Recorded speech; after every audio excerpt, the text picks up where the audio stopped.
Boop. Hello? Hello? Hello? Hello? Hello and welcome to Daerd Isle episode 70.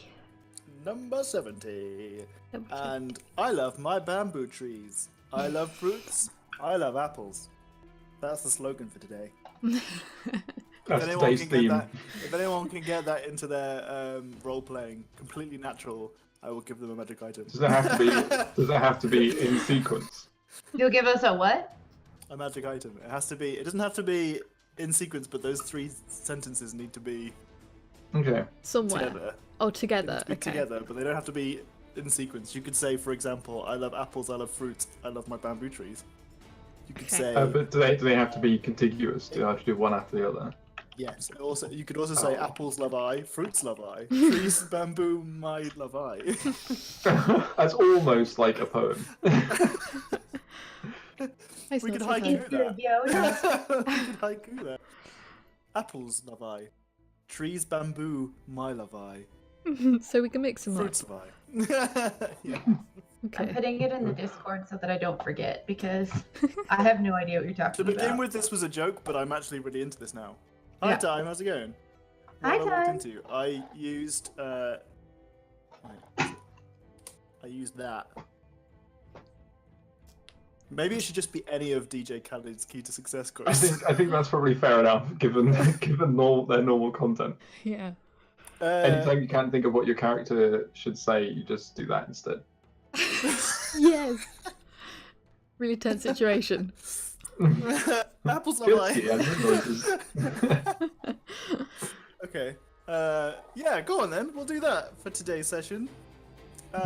If you can get a DJ Khaled quote in, and it makes complete sense, it makes complete sense in its context. And it's gone. Okay. In its context. May- A magic item.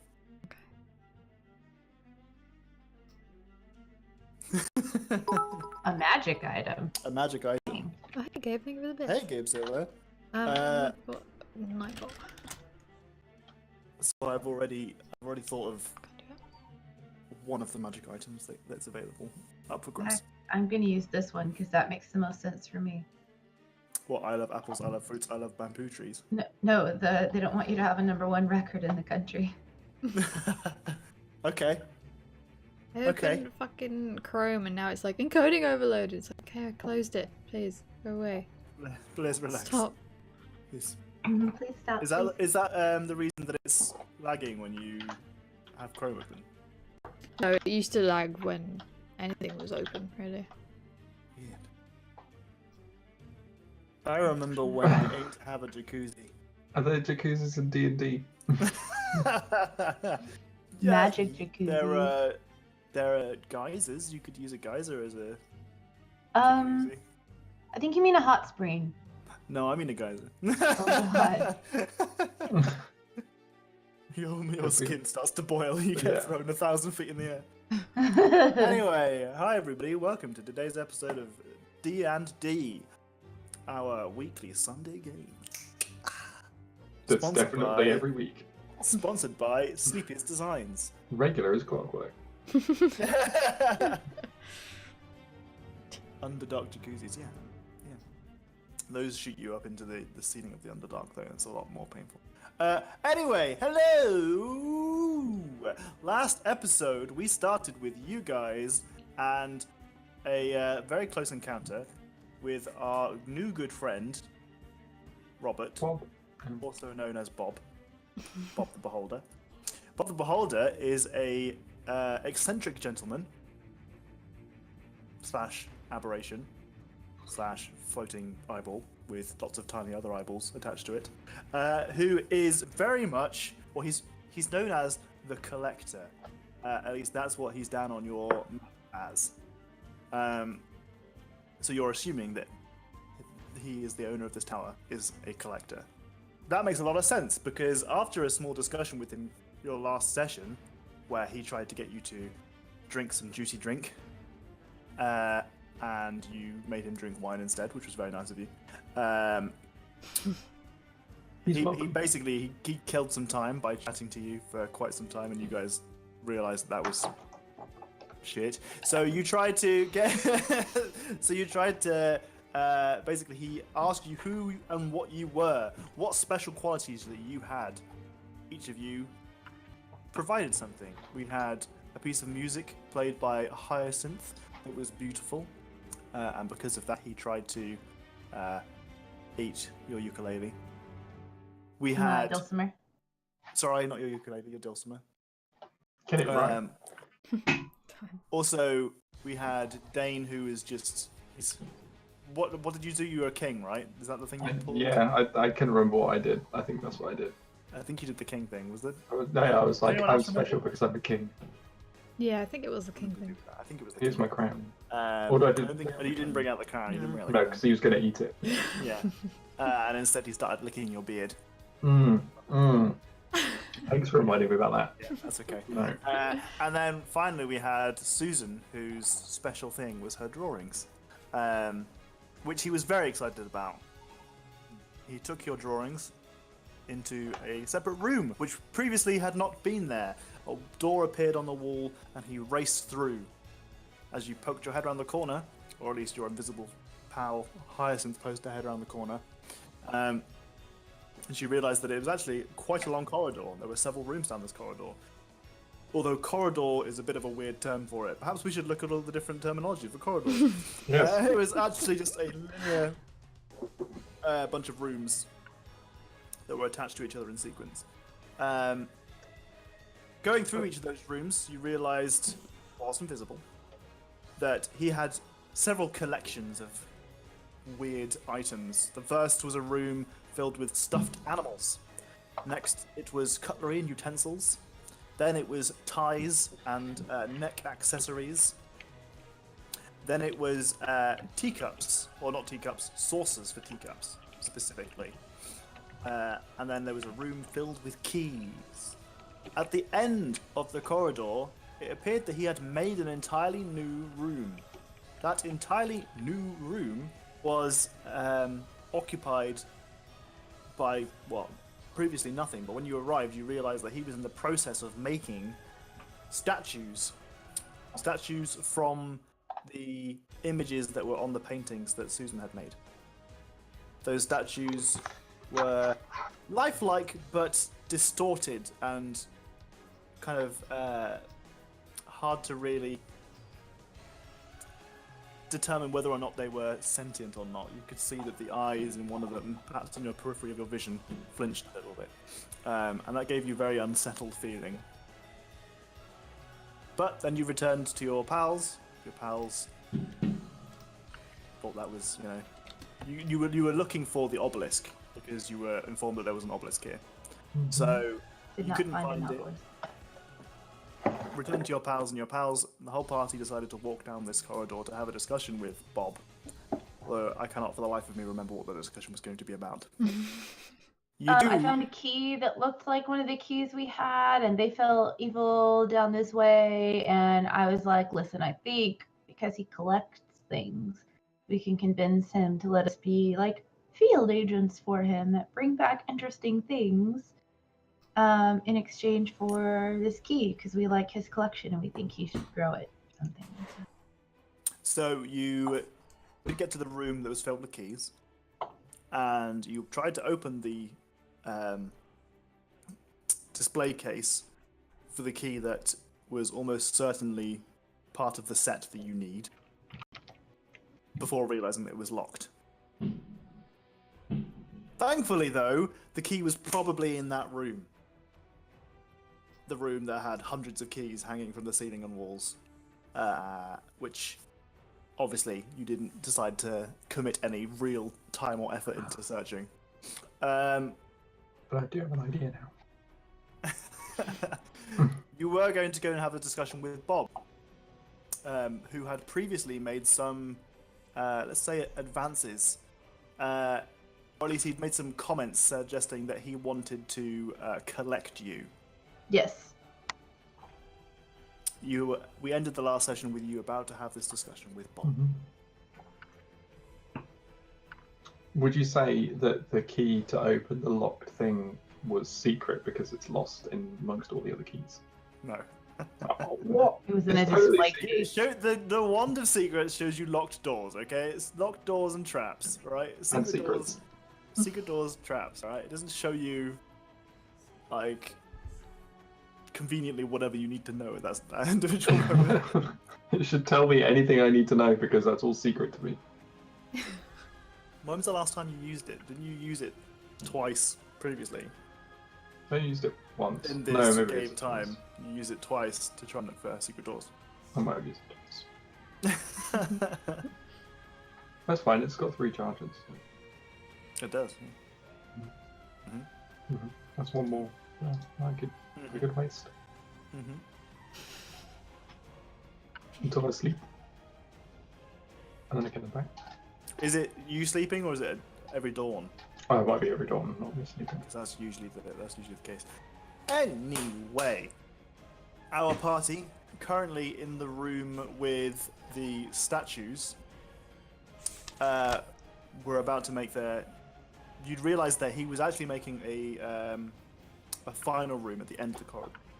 So you had all the rooms up to the statue room, which is the last time that Hyacinth was close to him. Hyacinth came back down the corridor, collected you guys. You guys came down the corridor again, and he was no longer in the statue room. He was actually in a room that he was newly creating right afterwards. What did we You haven't decide? quite looked in there yet, but you've noticed that he's zipping around creating things. What did we decide? What, Jenny? When we were all talking, when you got back from being invisible, we were all talking about what to do, and I can't remember what the conclusion of it was. I wanted to try to talk him into letting us collect things for him in exchange for the key. Yeah. Okay. Yeah.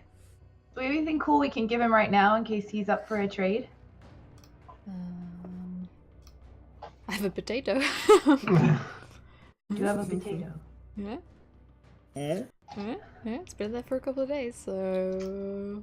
I've got this goblet that you can fill with blood with a command word. Yeah. That's pretty cool and unique. Yeah, I think so too. We'll go with that. Not the potato. Good. Good to go with it. I don't know, I quite like the idea of the potato. Potatoes, I mean, it's a strong backup. Does he have a room full of potatoes? No, but he might. The third, well not the third, the final room, you haven't been in there yet. You don't know what's in there. Does it smell of I rotten saw potato? No, this is a new room that he's been creating. Oh, I thought, what was I watching him do?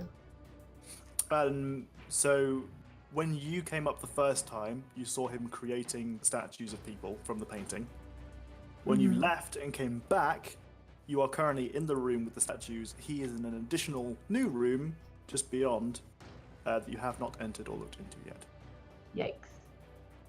Got it.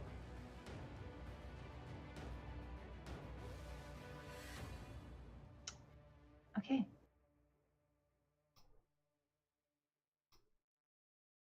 Is that going to be the room where we live out the rest of our lives?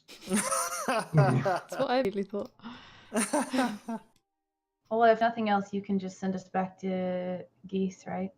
Assuming we don't get petrified, yeah. Why would that happen? Wait, did we I don't know. determine how much it was that we knew about beholders? What you character? know about beholders in character is that who was it in particular that knows that? Is it Hyacinth that knows it? Somebody so. rolled it. Yeah, I think it was that you know that they are magical creatures with many eye stalks. Each of their eye stalks can have its own ability that is a magical quality that is associated with what we call spells. That they have big mouths that you probably shouldn't get into. Yeah, sharp teeth were kind of straightforward for everyone. Yeah, You know, I think. I'm glad. I'm Yeah. glad. You'd think. Yeah. Fair. And that's pretty much all I gave you, I think.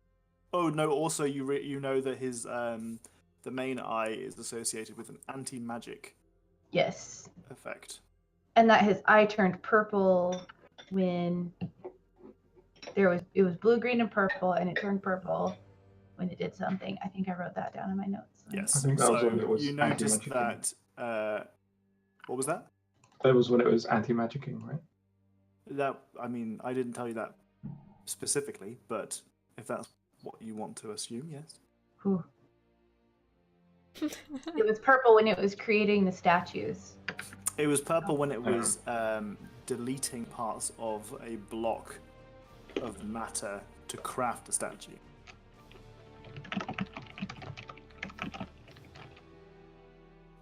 I'll take the room with all the creepy statue people, please. I want all the sauces.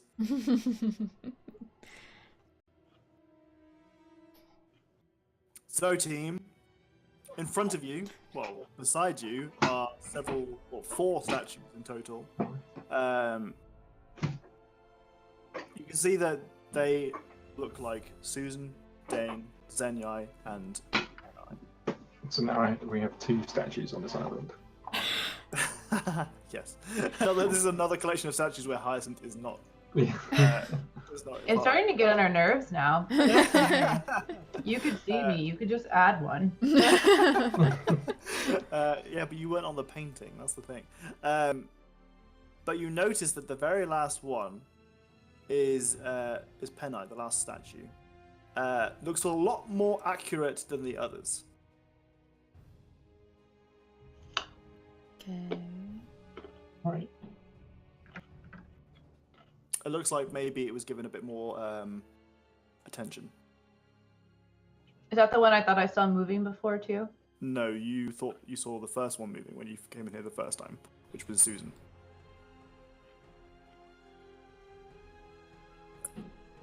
Yeah, so these are the creepy statues. I'm pretty sure I saw the Susan one move, but who knows? Susan's very uncomfortable. Can I just stare at my one for like 10 seconds? Why? Lovingly. Oh. Not lovingly, like seeing if it See if it moves. moves. Oh, I see. Well, yes. Now I'm aware that that's why you're looking at it. But why is your character looking at it to see if it moves? Yeah. Yeah. Okay. So Hyacinth. after a little while, you spent what 10 seconds staring at what part of the whole statue? Yeah, just looking at it straight in the eyes. Oh, so that's not the Right. whole part of the statue. That's just Well, the eyes. It's the eyes. You're doing Yes. the eye. Mhm. Okay. Good old Solid eye contact. Statues hate it. So you're having a staring contest with the statue. Mhm. Yeah. Okay. So whilst you're having this staring contest, it gets to about the limit of how long you can keep your eyes open, and there's been no movement.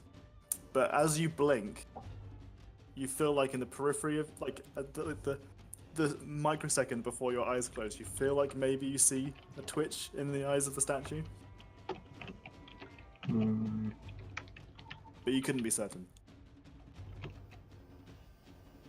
I don't like these statues. Me either. I swear they're moving. Hi, Boone. Hi, Andre. Hi, Kojoha. Oh, hey, Kajoha. I recognize you. Mm-hmm. Do Hannah, no, you from can. Katie Street. What? Oh, yeah, I'll talk From about Katie the same Street. time. God damn it. Oh, I recognize him from Katie's stream. Okay, Okay. go. You said that Penai's looked more realistic. Mm-hmm. Do we all notice that, or is it just one person that? Is it like obviously better, or? I mean, yeah, everyone notices that it looks a little bit. That means it's a drastic difference because I am not very observant. I mean, the other 3 of the 4 statues it looks like a little bit like he was practicing. With Susan's statue, it's not very close. With Dane's statue, it's a little bit better. And with Zenyai's statue, you know, the improvement is gradual until it gets to Penai's statue, and then it's the jump in quality is very solid. It's very, very obvious. Fast learner. Fast learner indeed. He's learning. I would have been here sooner, but Doctor Who was on fair Fair. Hi, Hey, Goldfinch. Goldfinch. Hey, Goldfinch. So, whilst you're examining these statues, you can hear Bob kind of humming to himself in the other room as he's. You can hear like an arcane buzz, and like it sounds a little bit like pouring sand, which you imagine is kind of the sound that comes along with the construction process of these statues. It's something that Hyacinth definitely recognizes from when she was here. The statues look a little bit like they are made out of compressed wet sand. You ever have those weird sand water like tank things where you would pour the sand in and it would like it would make shapes and stuff? It's like that. That's a face of no from Hyacinth. Okay, let's see if we can find a picture of those. I always wanted one of them, but I never had one. Yeah, same. I had one where it was like a flat screen and there was sand and different colored sand and like a liquid in it, and you turned upside down and it would fall. Okay, we're gonna need some help from chat here. Does anyone know what I'm talking about? I know exactly what you're talking about. I just don't know what it was called. Magic sand art. Magic sand art? That's the 3 words that I would use to sell it. I think it's called magic sand. I think it's just called magic sand. Kinetic sand? Perhaps, yeah. Oh wait, fluorescent magic sand. I see a thing.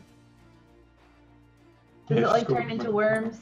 Why did I think of these things? It just like solidifies in water. Yeah. Or it becomes stiffer.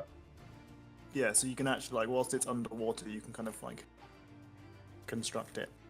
Or is it whilst it's under the water or when you get rid of the water?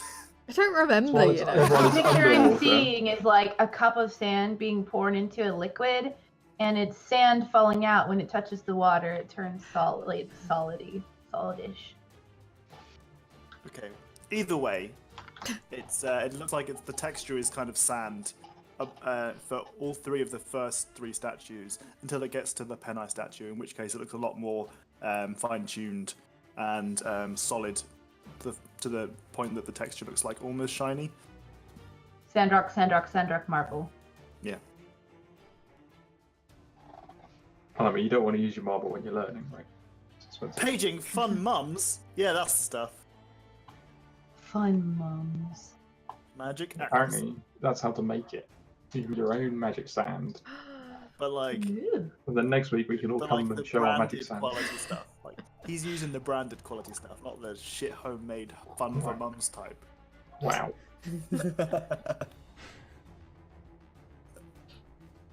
But yeah, the first 3 look like that, and you can kind of hear the sound of like sand being moved, which Hyacinth could tell you is the noise that this sculpture process was making whilst she was in here or near here the last time. So, And that's what we can hear from them or coming from the other room? From the other room. What's he making statues of now? I don't know. Because these are all the pictures you gave him, right? I don't know, how many did he take? You gave him just the one. Oh, okay. So he only has the one. Hopefully Maybe it he's is not open. making another Bob. Do you want me to go by myself to try to talk to him, or do you want to go with me? No, we should probably all go. Yeah. If we're gonna die, we might as well all die together. If this I is should have more ending confidence in your combat skills. You know, you're hardy adventurers now. The Hardy whole folk. island knows your name. And we nearly died multiple times on this island. Yeah. Hey, close only got counts in horseshoes stronger. and hand grenades. You've only got stronger as time's gone on. All right, well, let's go. Might as well. Okay, so the 3. She's like suddenly realizing that the fate of this pretty much rests on her shoulders, and she's like, "Why did I suggest this?" And Dane is a king, exactly. Dane is a king. We've got Susan as the paragon of a entirely new church on the island. And we've got Hyacinth, who's got all sorts of things just in me. store. Okay, who are you casting guidance on? On Hyacinth. I imagine me, yeah. Good luck. Okay. Okay. So is there a Right. door, or is it like an open space where we can It's an hear open this? space. Yeah. You can walk quite easily into it. So the room in front of you is considerably larger than the rooms that you've previously seen. It's maybe, if we say twice the size, but like cubed, so double the length, double the width, and the height. And it is. There are many kind of like ramps and display areas, but there is basically, it's a bit like you walk into a Colosseum sort of arena, like you might think of a theater, the kind of outside theaters where there are steps where people can sit, and the rows for each of these seating areas are absolutely filled to the brim with statues of Penai. Each of the different statues is doing a different pose. Some of the statues are interacting with each other. They might be hugging and laughing or pointing at something together. Some of them, all of them are wearing the exact same clothing, i.e. nothing. But you can see that he's, in his creation of these statues, he's tried to incorporate other things that he has in his tower, including some of them that are at a piano, playing the piano together. There are multiple Penais at this piano. You can I just see that... like one holding a fork. Yeah, one of them's just got a fork. Several of them are eating saucers. But there are maybe 100 statues in here lining the outside. And he's still kind of busy creating them as he goes. So he can do poses, but he can't do variations. Yes, he's doing different poses for each of them. Oh, I don't know if he can. He just hasn't. Listen, last geek. Kill them with the beholder. I'm watching you. So the beholder is currently flying around this room, putting the finishing touches on each of these statues of your previously ceased friend. Deceased. Yeah. He used to be ceased, but now he's deceased. So I'm just gonna kind of like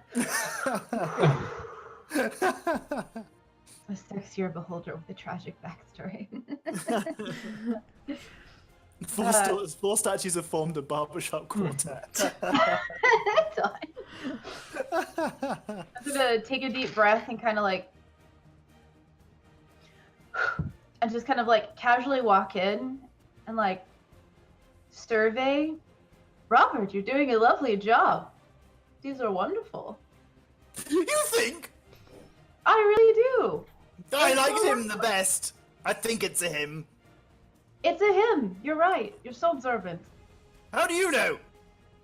Oh, I met him before. Tell me everything! Well, he's quite small, but he was very fast. He does look very small, yes. Look at this one! And he kind of floats up to you, and in front of your feet, he makes this very, very tiny version of the little statue. It's even cuter when it's even smaller. I like it. He's so small, it's hilarious! Isn't it? I could fit so many in my mouth if I wanted. You could. And his hair was pink, and he had a cape that always blew in the breeze slightly. What's a even cape? if there wasn't a breeze. A cape is like a piece of cloth you wear around your neck that kind of drapes off the end. And he gets up and he floats off. And the other people who are the other members of the party are currently in the doorway. You just see this massive floating eye come corralling towards you. I'm assuming you get out of its way. Yeah. You can stand in its way. Nope. And it floats down the corridor to the room that you remember is filled with neck-related accessories, including ties and necklaces. And you can hear the sifting of sand, the noise that accompanies him creating things. I'm gonna like peek into the doorway and see what he's doing back there. You can see his eye stalks floating around, but it looks like he might be creating something. Very I'm rude of him to just fly off. Casually following him a little bit and saying, you have such a wonderful collection. Oh, you think? Thank you very much. That's why you're getting into it. You're very wonderful. You know what, though? Do you ever leave here? Are you here by yourself all the time? I go around, I've got my servants do my bidding. You servants? What servants do you have? I haven't seen anyone here. Oh, I've got all kinds of servants. I've got, oh shit, what are their names? Gareth. Gareth and Irene. Oh, Paul is my favorite. Paul's very good. Well, do they live here with you, or are they out and about? What did you say, sorry? When I let them. They live here with you when you let them, or they leave when you let them? Both. Oh, okay. Well, do they ever bring you back anything incredibly interesting, or is That's it just the only reason they exist. Oh, okay. And what interesting things have they brought you? Well, they brought me this, and he floats over to a very elaborate bow tie. Ooh. This one's my favorite. What does it look like? Oh, it's got kind of it's very bright pink with kind of a golden inlay that kind of looks like it's gilded into flowers on the inside, like onto the if you look at the bow tie on the inside here. Oh. And the outside it's incredibly garish. The outside is green, like it's on the like the border of the bow tie is green. It's horrific. Hyacinth would never go anywhere near it. No, I wouldn't dream of it. Chelsea, so. Is pink your favorite color? I'd never thought of it. Perhaps I should collect colors. You could. They're I'll be collecting this little man, and he makes another little statue of Bennett. One of his eye stalks is fixated completely on the statue. These are very interesting. Have you ever seen any of the more sort of fantastical things that can be found around? What, like me? Like me? Oh, there's nothing like you, Robert. Correct. Absolutely nothing. Correct. But there are interesting things and I reach over to Dane. Show me the goblet, Dane. Oh, yeah. I pull the Not goblet. like Dane. Like him. Take him, spare me. Yes, take him. I'll go. Oh, hey, look, it's our pals Welcome Party RPG. Thank you for the raid. Oh, hi. And thanks Hi, for the guys. goldfish for subscribing to us in a row. What? Thank you. Hearts for all. How's it going, guys?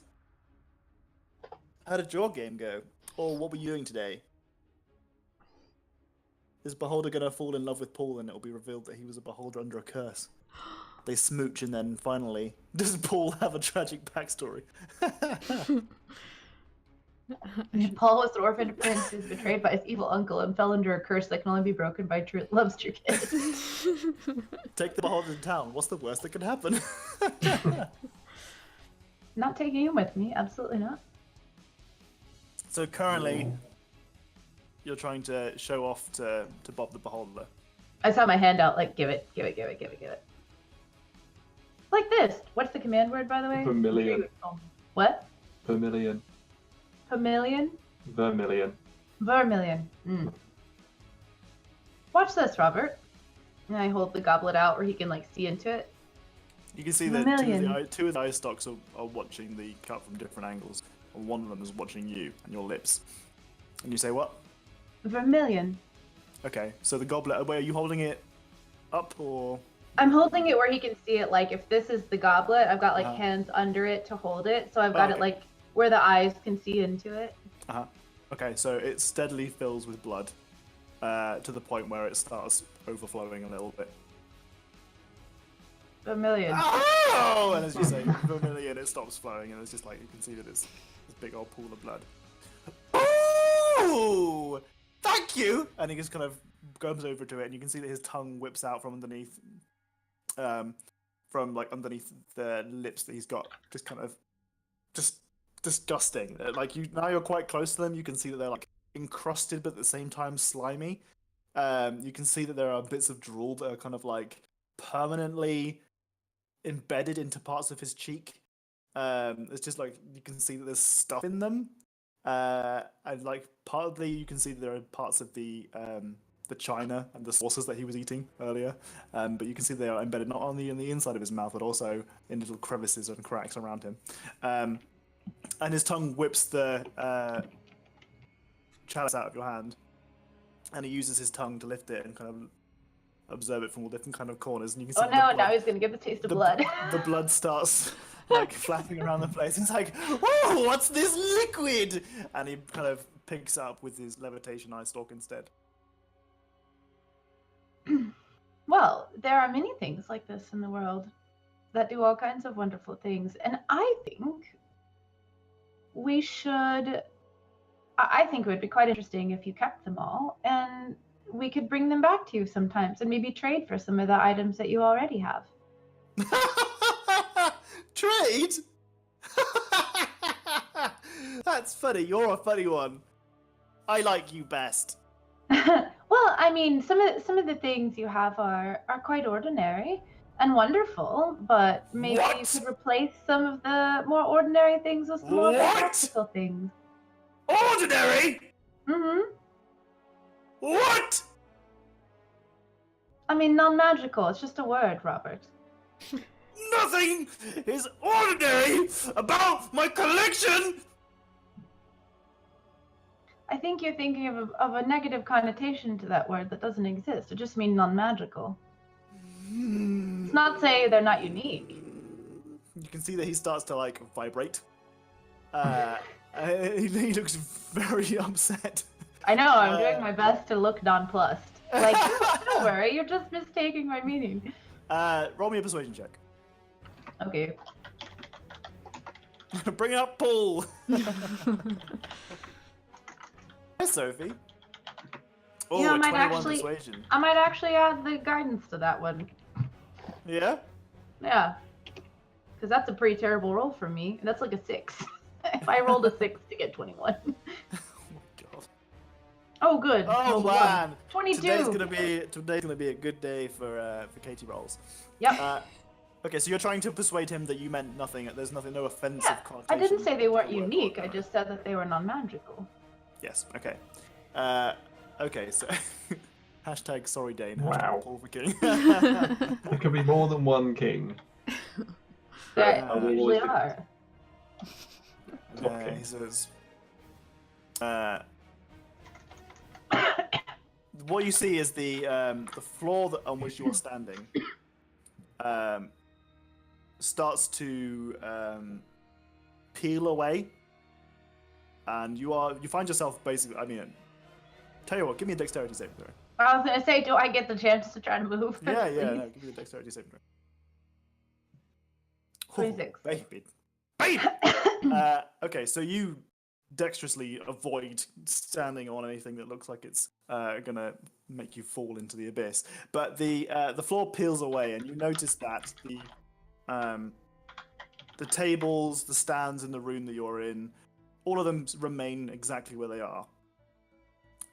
You manage to get out of the way, and you think that either what's happened is that these are like the floor is fine to stand on and it's just invisible, or what's happened is that each of these individual stands is naturally floating.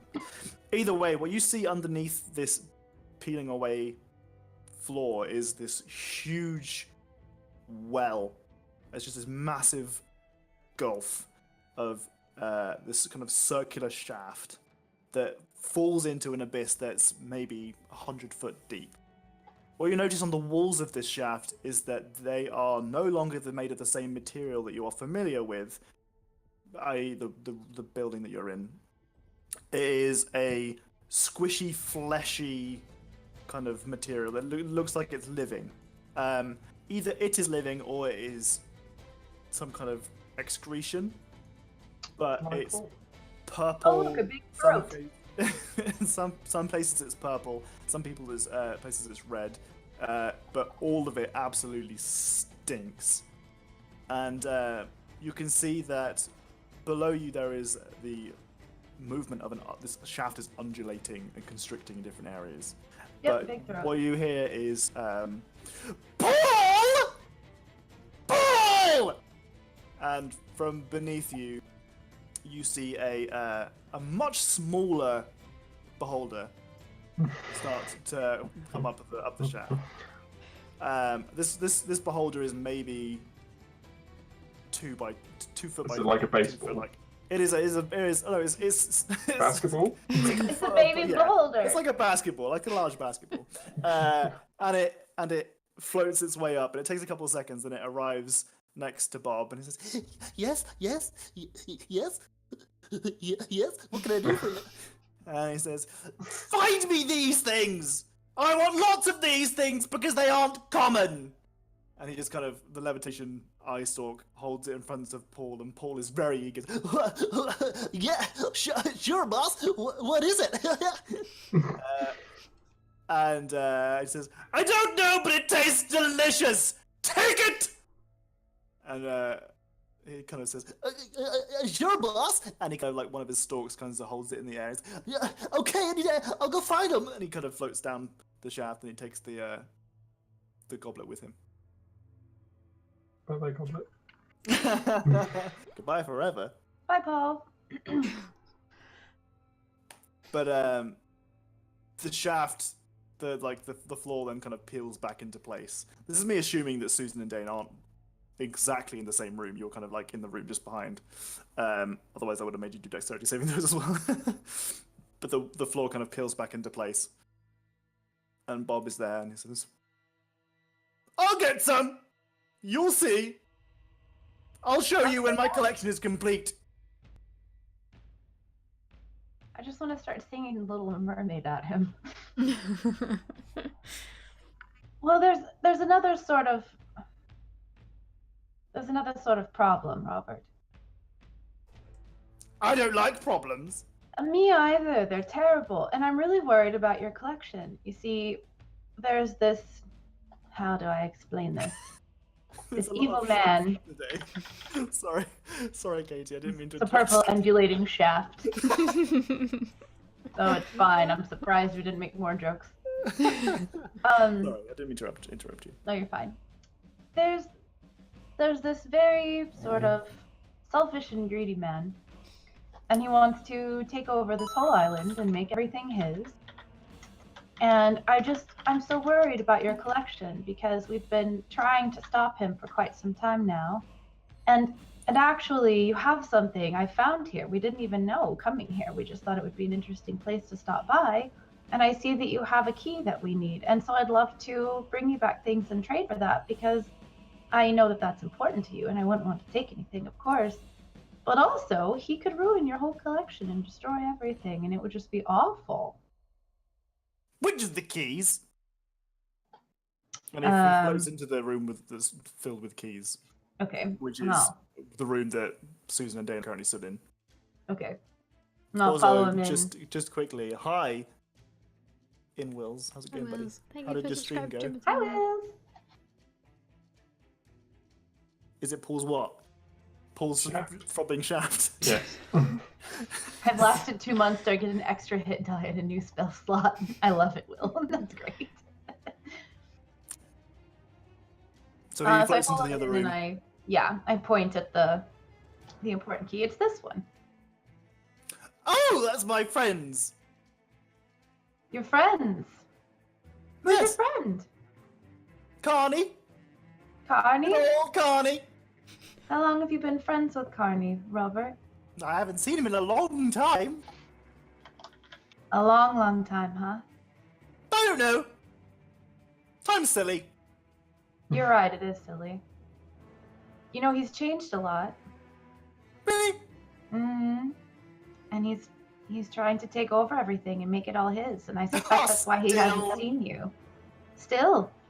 Did you know that he wants to take everything in the whole island? What did he say? It didn't go well for him. It didn't go well for him, but he's trying again. How long has it he's- been? Oh, hundreds of years. Is that a long time or a not long time? I guess that depends on how long you live. A long time. Is it a long time or a not long time?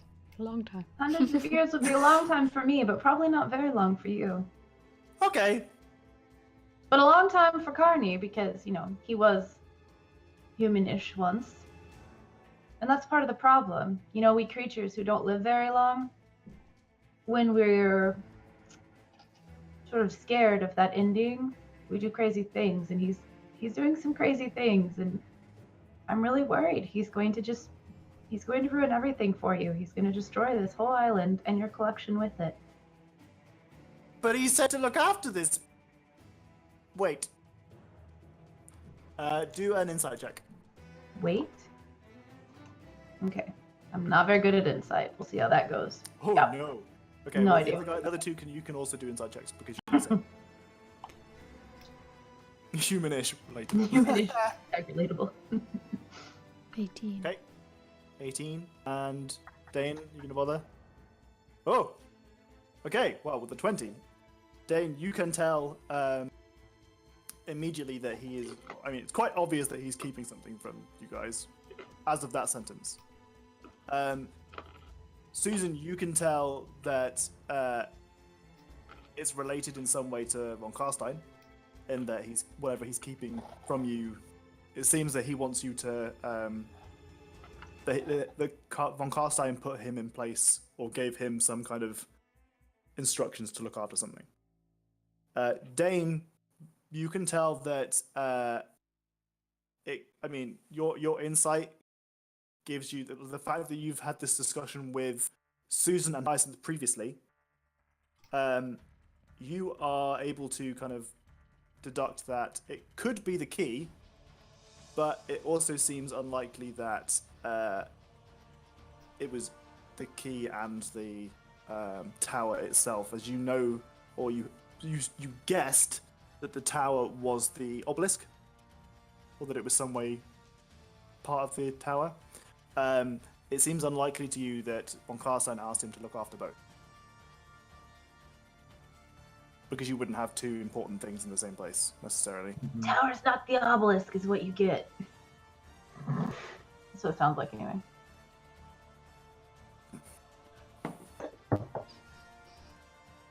Right. So I think the problem here, Robert, is that he realized how incredibly clever and talented and powerful you are, and he thought, what a better way to protect myself than to take advantage of my friend. That sounds like him. And we're trying to stop him from destroying the whole island, but this is one of the things we need, and it's just, so coincidental that we found it here, but I would love to just bring you back all sorts of interesting things if we could just hold on to that for as long as we needed and bring back to you later. Persuasion roll. Okay. Smiley face. 25. Can you guys start saying stuff? No. Okay. So you can see that his eyes is kind of narrow. It looks like he might be genuinely considering your proposal. Okay. Well, I was going to keep you forever until you stopped being. Until I stopped being. Yes. Well, there are two options. One, we could be sort of field agents for you, kind of like Paul, and while we wouldn't live, we could come back and visit when we bring you interesting things. Or two, you could just make more statues. I've never had a statue made of me. And I think I'd quite like it. Yes, well, I do like making statues. It is my new thing. And you're very good at it. Well, I know. I'm good. I mean, I've met him in person, and these look exactly like him. It's like you've captured his personality somehow. These are all things he'd be doing. He eats. Well, I don't know that he plays music, but I'm sure he would try, because that's exactly the sort of person he was. He eats? Mm-hmm. I got a habit, right? Yep, you certainly did. Well, I'm sure he would do Clever. all these things because I'm amazing.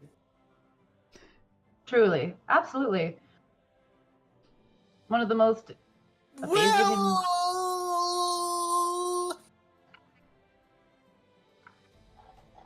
I don't like that key that much. but you'll have to replace it something nice. Did you like the goblet? It's could only put the one goblet thing. on it. You can't It is. collect things with one thing. Oh no, of course. Well, we'll bring back more. Then I will give you the key then. So you're wanting a collection of things that fill with fluids, huh? I guess. I haven't decided yet. Dane, give him the ewer. Or give me the ewer and I'll give it to him. I know you quite like that. But I like that one. I know, and it's so special, and that's why we need to give it to Robert, because it's so special.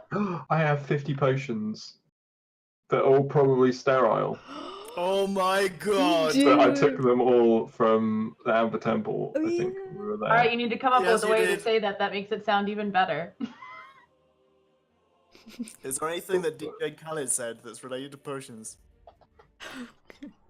You know, So- I think one of the reasons that I'd like a statue is because people around here just don't want me to have a #1 record in this country.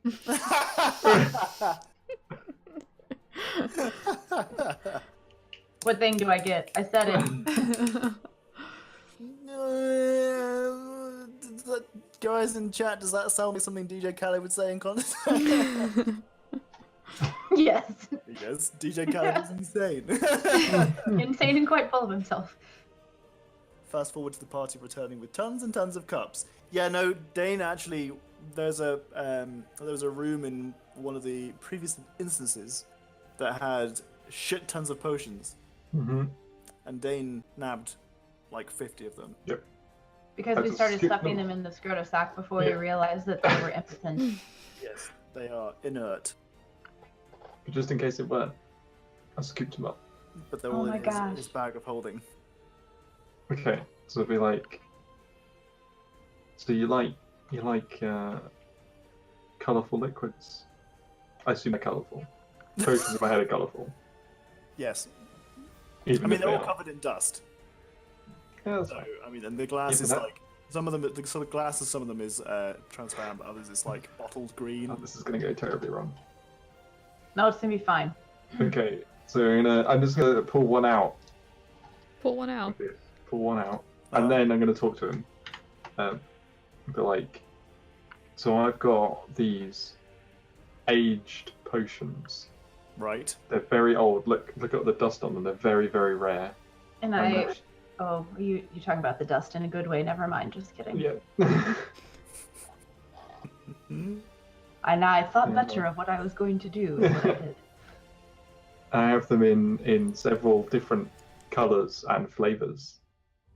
Wow. Yeah.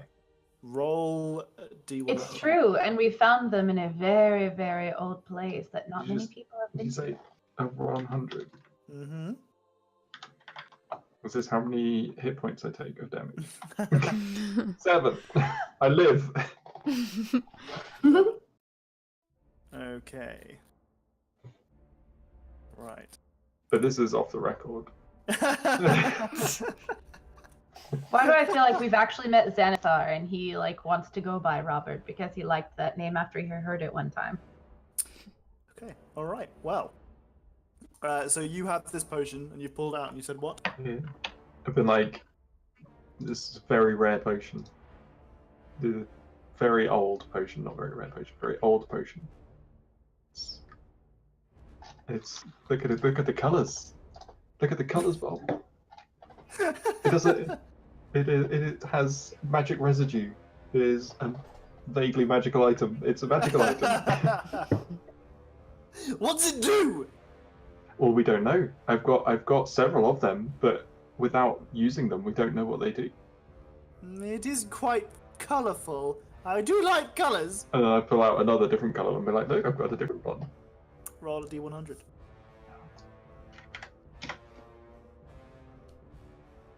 $41. Okie doke. Ooh! Yeah. That one's a good colour. It's like kind of green with like a brown mixture in the inside of it. Yeah. You can't tell whether or not the brown is because of aging or part of the mixture. I don't care. Well, would you trade? Would you collect some of these and then we'll take the key for a while? And then I pull out another one. We do have quite a few of them, and as you said, a collection should have more than one. Exactly. Yes, I do like that. Roll a persuasion check. Me or him? Dane. Dang it. Does he get advantage because I helped? No. Does he get advantage because he uses luck? Yes. Ah, there we go. Oof. Okay. Well, he's I wonder if when they go inert, they go bad. We'll have to find out. Hopefully, we'll be long gone before we find out. Mystery. It kind of like, okay, so you can see that he turns his head around, or his body rather, and most of like the majority of his eye stalks are still watching you. But suddenly there is a wall, a door opens in the wall beside where he's facing, so it kind of goes off to the east rather than to the north where all the other corridors have gone. And he moves into this newly formed room, which is about the same diameter as the room you're currently in. And he starts, you can kind of hear the shifting of sand, and you kind of look into the room and you see that he's making shelves. Mm-hmm. And he uses the levitation eye stalk to kind of take a potion from your hand and plop it onto the shelf, and he kind of moves into the room and he can kind of gestures to you. Come on then! I want all of these little baubles! Okay. Well, I come in and I give him those 3. He's got gadgets and gizmos aplenty. And then I proceed to bring out another 7. 7. Another 7. Okay, so you give him 10 potions. Yes. I feel like I might regret that based on your reaction, but... Okay, so you give him 10 potions. Out of your... What? How many do you have in total? 50. 50. Okay. But they're in my bag of holding, so he wouldn't know how many. Roll a deception check. Oh, shit. Okay, I'm also going to use luck so that I have advantage. Yeah, I don't think you have to say that you're using luck until... No, it is afterwards. I always forget. Yeah. Thank you. Okay, I'm not going to use luck. I'm going to roll normally and then use luck because I'll fail terribly. Because if you roll really well, you don't need to use it. Yeah, true. I mean, honestly, I don't think you should use it for that one. Okay. Wow, you rolled... Well, high for you. Well, you rolled high, but the number is high for you. Okay. It appears that he is somewhat skeptical, but he goes along with it. So what are these things? What things? What are they called? Oh, they're called potions. Interesting. Okay, so make a dexterity saving throw as the floor starts to peel away. Uh-oh. Uh-oh. Oh no. This is going to go really badly. All of us? Well, everyone who's in the room. So if you walked into the room. Nope. Susan's like, no, not me. Okay, well, both of you managed to save against it. The floor starts peeling away, and once again, you are above this undulating purple shaft. He's gonna go steal all the potions in the world. What have we done? And he shouts, Irene! Irene! And Come on, Irene. a couple seconds underneath you, another little basketball-shaped, tiny little beholder floats up, and it kind of looks silently directly at Bob. Bob says, "These things! All of these things! I want so many of these things! He says they're called potions! I like those potions! They're colourful! I want lots of colours!" And she kind of just closes her eyelid. Kind of floats off. Blink. Should I point her in the direction of the Amber Temple? And they're all there. All of them are there. But do I want her going to the Amber Temple? She seems kind of stoic. I'm gonna leave it alone. I'm gonna leave this island soon anyway. Well, the floor starts to peel back into place. and he says, "Okay, I'll trade you something. What do you want from my collection? We'd like the. I've got some of you." I've already got me. Mm-hmm. I've already got one of me in my collection. I mean, like others of you, other squishy flesh sacks. Some of them talk. Some of them stop talking. You mean aside from the key? Because of course we'd like the key, and then we'll give that back to you. So really, we're just borrowing that. But you'd like to trade something else? Maybe. As well? Well, what fleshy things, fleshy talking things you have? You want to see my fleshy talking things? Yes. Yeah. Now I'm worried. Do I need to Okay. trade people? So he kind of floats down the hallway, and he gets to the room that is filled with keys, and he opens up a new door. Although opening this door leads into another room. This room is quite dark, very dimly lit. It is the archetypal dungeon sort of situation. Like if you were to think of where you would find people like hanging from like chains and stuff, and having some like rusty old bars, whereas there are some people who are hidden away behind them and kind of starving and living away their last years. That's what it looks like. However, the walls are lined with these skeletons. There are the cages along the side of the prison are also filled with, you know, like you can see that there are different poses, skeletons. But as you walk in, Susan, because of your keen elven eyes, you can notice that each of these are very poorly textured and made out of sand. They are the same material that the statues and etc. have been made out of. It looks like they are kind of fakes, as it were, put there for atmosphere or whatever. However, in the center of the room, there He are has an aesthetic for this room. so in the center of the room there are several deep shafts, pits. Holes. These are square, yes, square holes, pits. Holes, pits. Holes, pits. And there are 6 in total. 6 holes. 6 holes in total. That's a lot of holes. I wait to see what he does, and if he continues in, I'll kind of like walk behind him a bit. Okay, so Yeah. he floats over them, and he floats over the pits, and his eye stalk, he's kind of looking downwards, and he goes, "Hello, friends!" As if he's talking to somebody or something, or some people down these pits. And you hear from down one of the pits, "Oh, would you fuck off? You again!" Susan, do any of them feel evil, or can you tell? I could do my divine sense thing. How many of those have you got left today? I think I have 1 left. Okay.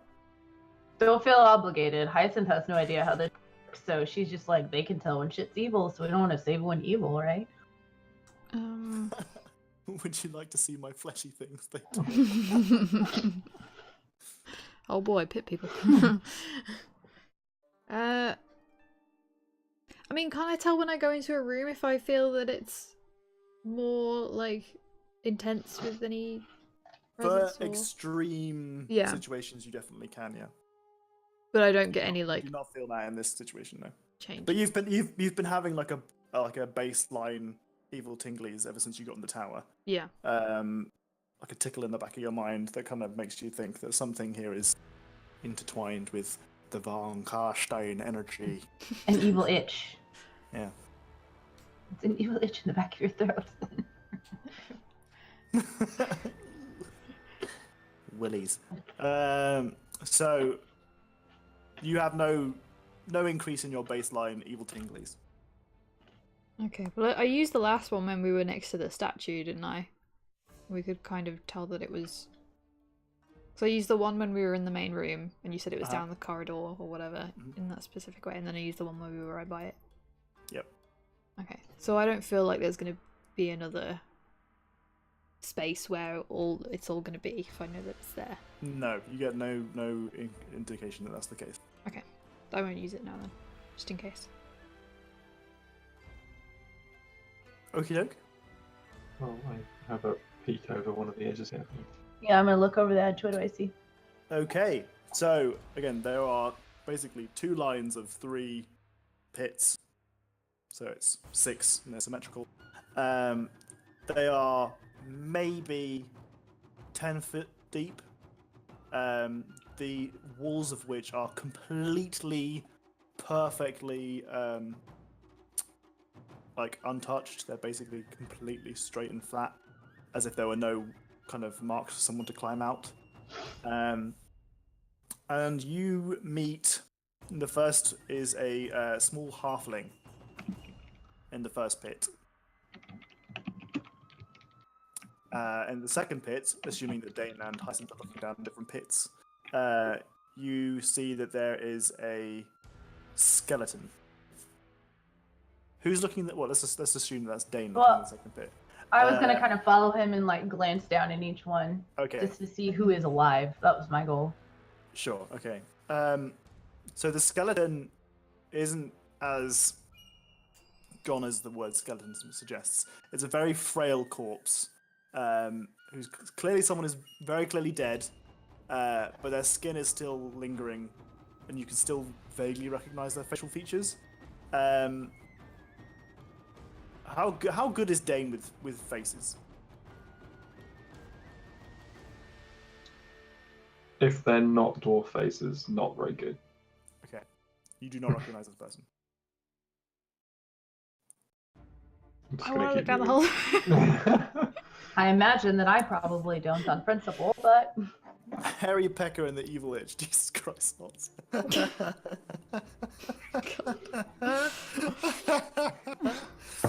do I get the Angry Inches a musical, for the record? Snorts, in case you weren't aware that Time and I weren't just like making up weird shit as we were going. So I like snorts. It's hilarious.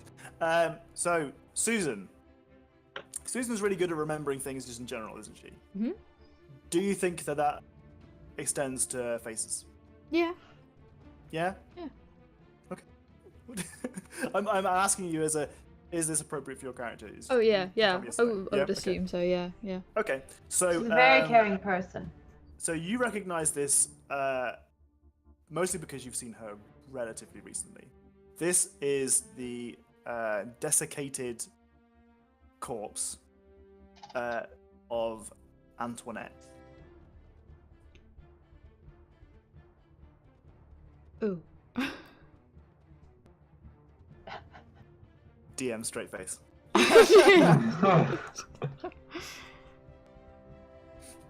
Okay. I would want to tell everyone else that, whoever would be next to me, like in a quiet. I mean, I don't want to be quiet about it. I don't know. I mean, I guess it wouldn't help in this situation if anybody knew that it was Antoinette, other than it being there's someone in there that we knew who's now dead, who we can't save regardless of things anyway. And Hyacinth doesn't know who you're talking about, Yeah. even if you did, like... And you did meet her 300 years ago, so it's not surprising that she's dead. Yeah. Especially considering she was human. Yes. In fact, if anything, it's more impressive that she is in such good condition. Yeah. Man, that corpse is in such good condition. Okay, I won't say it. I won't say anything. I keep walking and looking. Yeah. Okay, so in the next two, you see a drow who has, by the look of it, been using whatever he can to claw words or letters into the side of his pit, as it were. And he is asleep by the look of it, or unconscious, it's hard to tell. Though from what you can see from his facial features, his skin, etc., he is still alive. though he hasn't said anything.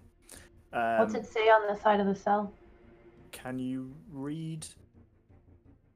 I can read Common, Dwarvish, and Primordial. Okay, you can't read it. Okay. But the other 3 are empty. So there's just 2. Yeah, but how many of us are there? There's actually 4 of us because. Yeah. Oh yeah, Casimir's here. Oh, Casimir. not Vladimir. Casimir. Vladimir. Guess who forgot about Casimir? I just assumed he'd been silently following us. Yeah. Or refusing to do so and staying in the main room, which seems a little bit more like Casimir. Does sound more like Casimir. Can I read what it says on the thing? What languages can you speak? Common, Elvish, Draconic, and Sylvan. Sylvan? You can, yes. What does it say? It is 10 foot away from you in quite small font, so it's quite hard for you to read from this distance. But my elven eyes. Sure, yeah, okay, yeah, why not? Right, so the it looks like a prayer. Oh, It looks Susan's like a gonna be prayer. really fucking out of it after this experience, by the way. So, yeah. It looks like a prayer to the goddess Loth, who I mean, you can roll me a religion check. Oh, that's not gonna be good. So it's the paladin. 12. I'll give you an advantage on this one because it's an elven. 19. Damn, you really are with the minus ones. Okay, so you do recognize that Loth is a specifically drow elven god. She is essentially a giant spider lady who is almost unequivocally evil, and very much associated with kind of ritual sacrifices, generally being an arsehole, bullying people, using whatever means you can to get into power, that kind of thing. So no, in the elven culture, not favorably looked upon. Mm-hmm.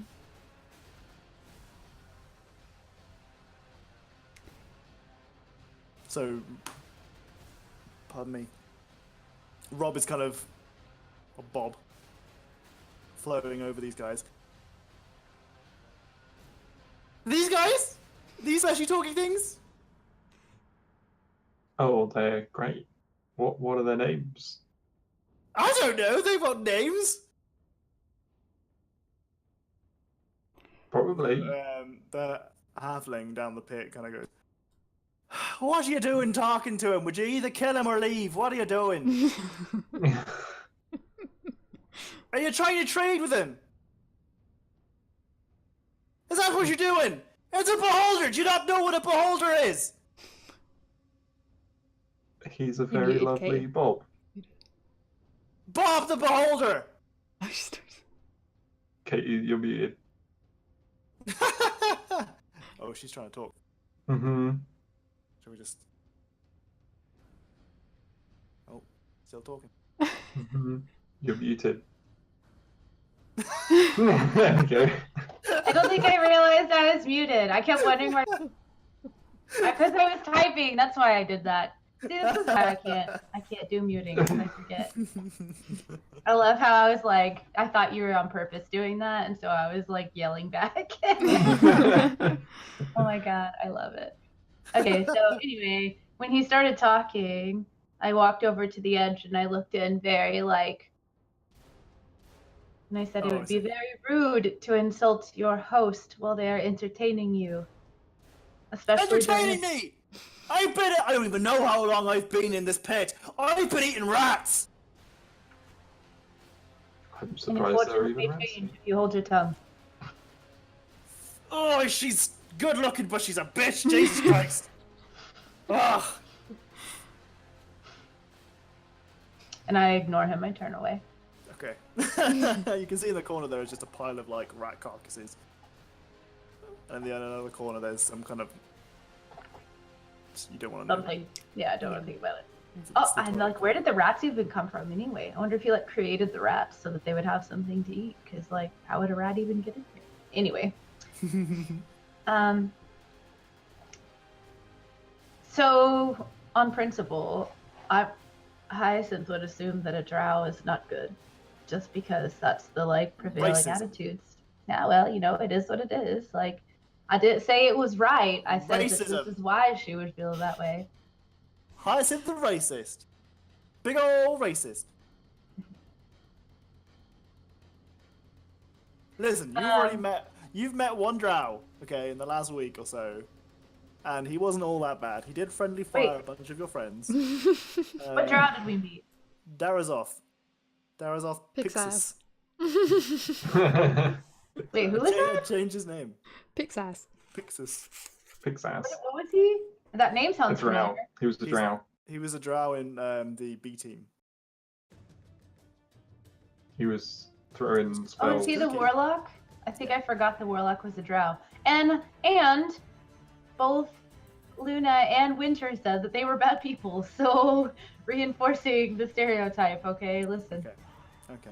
She's had zero positive I'm just experiences with pulling drow. it, like, yeah, everybody I knows. know you are. Drows are largely evil, yeah. But it would Not all of also be, it would be out of character for her to be like, well, let's save the drow because all of culture considers them as evil and they do evil shit all the time. them. Yes. Yeah, turn back to Robert and say, that one's mouthy. You probably don't want him anyway, but he seems interesting. He's okay. Yeah. Are those potions worth this to you? You could have one of these. Yeah, we'll take him then. Okay. Well, so who do you point at? The halfling or whatever. The halfling. non-drow. So he floats over the top of the pit and he uses his levitation ray to kind of bring up the halfling and kind of, not even delicately, just like kind of throw him on the floor at your feet. He goes, oh Jesus! God, Jesus! Oh my God! And he makes a bolt for the door immediately. He has absolutely no patience for this. He kind of gets out the door and he runs in the general direction of, well, he makes his way down the corridor towards the statues of Penai. And then you just hear down the corridor, what the fuck? And then he turns and you see him go past the doorway again in the opposite direction. Well, we'll have to... He was always a feisty one. Isn't he, though? There you go, you can go now. Okay, and the key, and then we'll be on our way, and we'll bring it back as soon as we're done. No. Oh, but you said, Robert. Yeah, but I changed my mind, I'm sorry. Well, we really need that. We'd only be borrowing it. He kind of like slowly starts to hover backwards over the pits, and you can see that his stalks are starting to watch each of you. He just makes this really long humming noise that goes on for way longer than I can hold. Robert, do you know that when you host someone, that if you make a deal, then you really shouldn't go back on it? Let's just double check something very quickly. No. Because now I'm looking at these empty holes in the ground, and I have a feeling he's going to try to put us in there. So I would like you to make a wisdom saving throw. Oh, fuck. Me? Yes, please. Damn it. He's gonna chop. That's not bad for me. +2 next for me. Still not good. +2 because you're stood next to Jenny. 14. Everything for you just goes black. You suddenly feel incredibly sleepy and you just fall to the ground. For Susan and Dane, it seems that Hyacinth just did not get enough sleep last night because she is snoring on the floor next to you. Yeah, that's normal. It seems like appropriate time. Hyacinth? Just like kick her with a foot. Like, So I wake up when you fast kick asleep. Fast asleep. Try and shake her awake. Just fast asleep. Has it been 6 seconds? Let's have a look, see. Let's have a look. No, you are completely asleep. I mean, when you say you're kicking her and giving her a little nudge, I mean, is that like a subtle kind of thing, trying not to draw attention of Rob, or are you trying to like legitimately like give her a proper shake? Well, like at first it's like a little like, what are you playing at? Yeah. Okay. And Well, in then which when case she doesn't does not wink. respond, then like a bit harder, just be like, "Hoi." Okay. Well, if you give her, if you give her a proper kick, then you notice that she does stir a little bit. Do I wake up? You do. Well, you're incredibly drowsy, but you can tell that Ah, that was some kind of magically induced sleep. how far away is he from us? He is currently, let's say, about 10 foot away from you, hovering over these pits. She talks a lot! And now that you're being awoken up again, he tries to put you asleep. If you guys want to enter combat at any time, let me know. But until then, he's going to continue trying to keep Hyacinth asleep with spells. Well, yeah, I'm gonna get up and try to move away from him if I know he's that close to me and he's trying to do that. That would be kind of my goal here. Yeah, I mean, is that what you want to do? You want to... I mean, if you're going to leave the room, then he's not going to stop you leaving the room. He's not gonna stop me from getting up and like quietly walking away and leaving the room. No. His intentions don't seem hostile. He's not... I mean, he's actively only putting you to sleep. I'm just gonna get up and like give him a look and walk and see if he turns to face me as I like walk out. Oh no, he's facing forward. He's watching you closely. But if I were to like go out and around him and does he like turn to face me as I go, or do the eyes So just he's at the back of the room. There are no other exits to this room. You guys are currently stood in front of the entrance of this room. So you're next to the door. You could leave quite easily. So we know that he's hiding something from us. Yeah. Well, you do. yes. I don't. Well, yeah, So do. yourself and Dane have got the assumption that he at some point was in league with von Karstein, and von Karstein has in some way tasked him with or asked him to look after something. Your assumption was it's either the key or wherever this obelisk is that you know is here, but don't know where exactly it is in particular. So we know how many keys there are, right? Yep, you know there are 4. There are 4. You know that he has one of them. Oh, he does have one of them. Yep, E. you've seen them. Karnstein has one.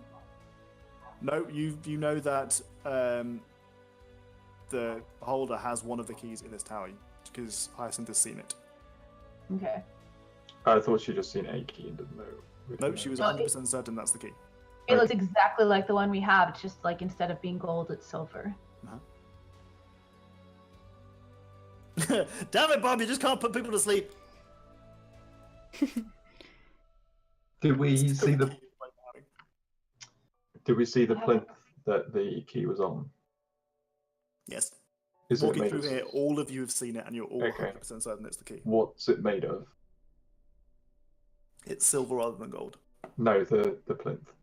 Oh, the plinth. It's on a wooden plinth. Of course, it's on a fucking wooden plinth. Why would it not be on a stone plinth? Where's Zinjai when you need him? Make that tree do something, Zinjai. How big is the room? It's about 10 by 10. So, no, it's way small. He's 10 feet away from us, It's so. about 50 by 50. No, 25 by 25. I literally put the room down just in case you decided to stuff Ito.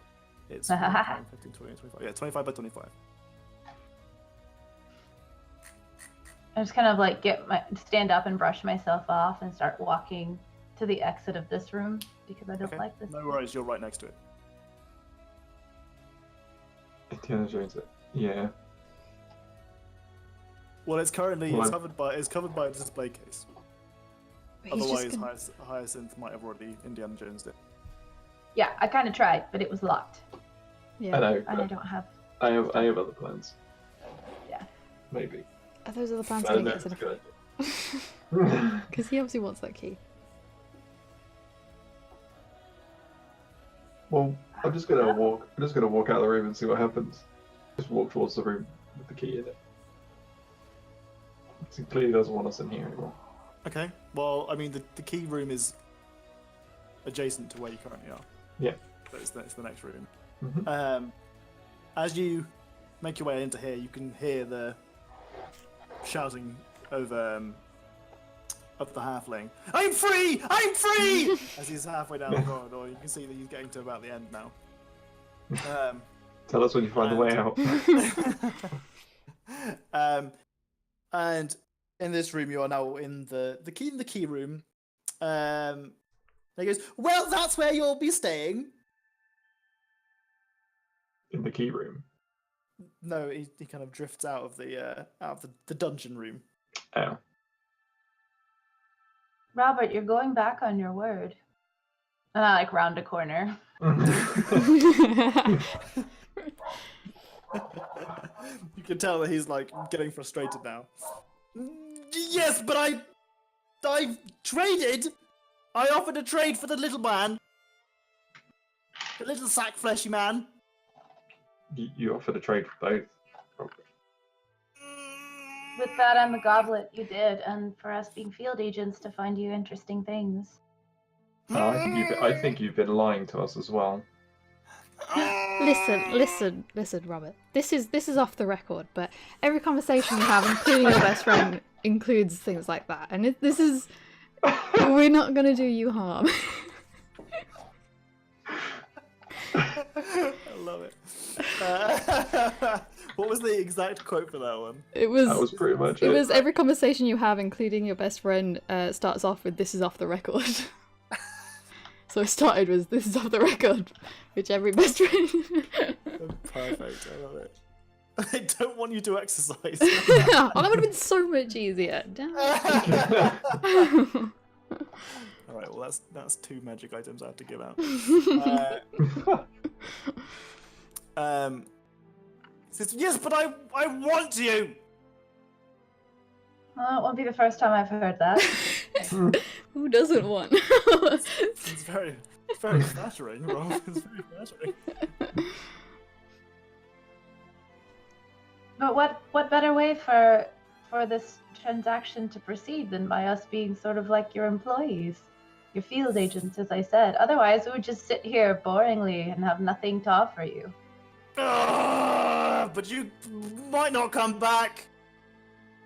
Why wouldn't I come back? I'd have to bring you the key back, of course. We've had a lovely time with you here, Robert. This is off the record.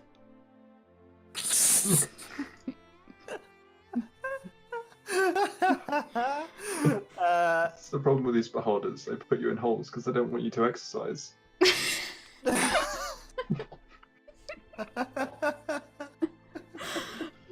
Just want you to waste away. Is that what you're going to say out loud?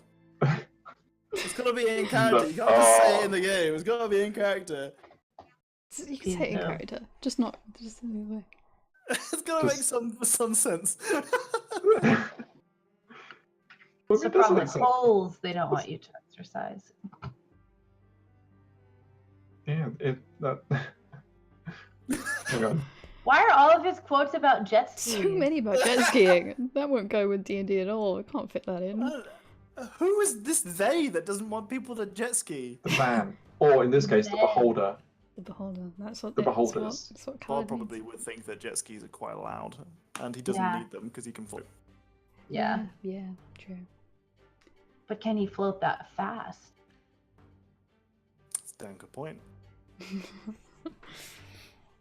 But they're water specific, you know. He can make water. That's true. Good point, I guess. Jet ski is an ancient D&D religion. They don't want you to jet ski, man. Wait. They don't So want is he you- still just kind of like humming at us as I'm talking to field agents and all that? Yes.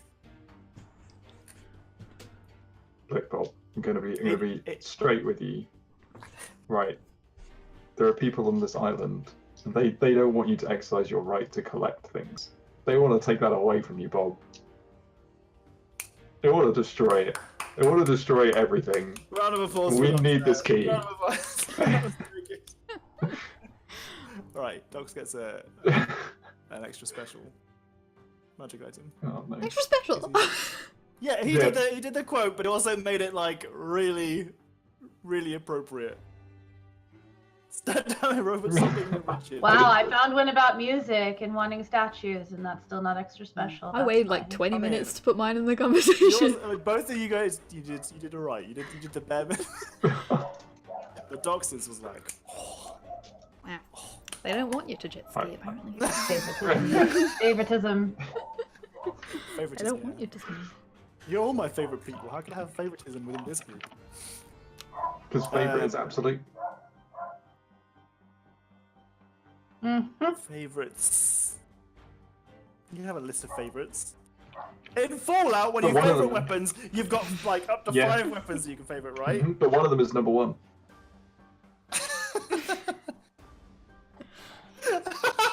So we've all figured out who number Oh one is. my god. Guys, can we not have this conversation on stream? Oh my god, it's so awkward.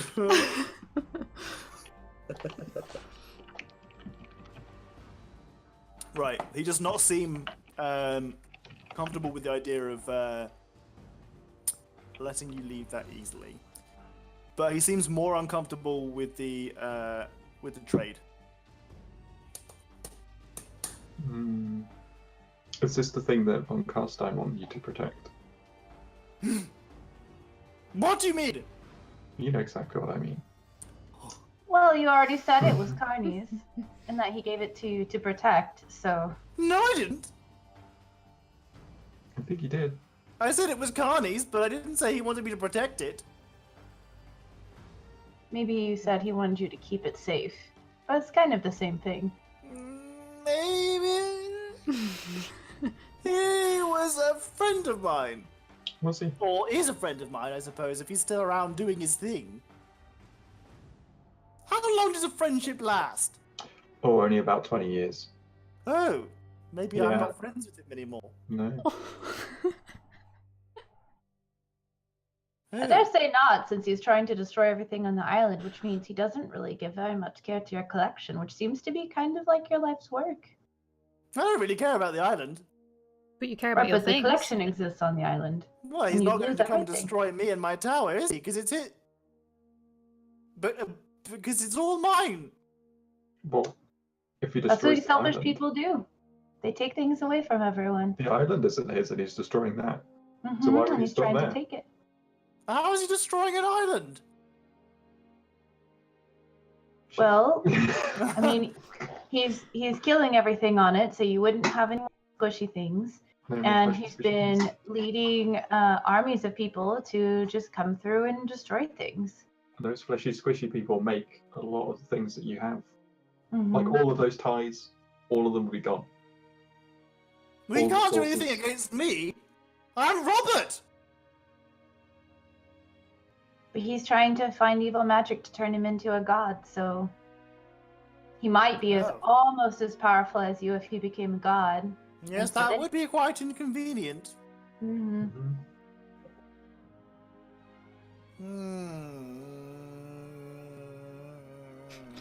Okay. I'll give you the key, but this tower's mine still. Of course. Yes. And if you don't get me something nice, I'll come and find you. Okay. I mean, we'll work as quickly as we can. We go to lots of interesting places, so hopefully we'll find something soon. But we'll look very, very hard everywhere we go. Okay. But I want another one of those squishy little things that talks. Really? The exact same Damn one? it, He was not damn- very nice to you. Tell the corner you can hear you. Ah, fuck off, would you?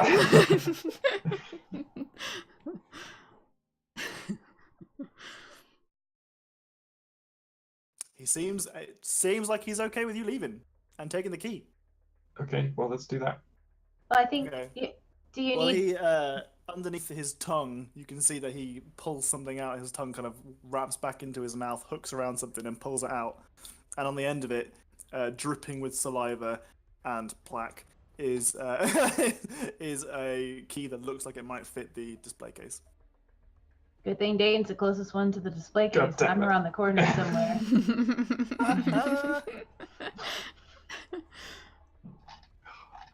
Also, There's the no only one concept who of might time, not fall but- asleep. Actually, Just no, both of you are pretty good at that. carefully take the key and using like the minimum number of touch points possible. With a soft click, the display case has unlocked. You are able to lift the display case up and to pick up the key. I immediately put it in my bag of holding. Okay? So now, on the list, Embrace. you have, was it 3 you have currently?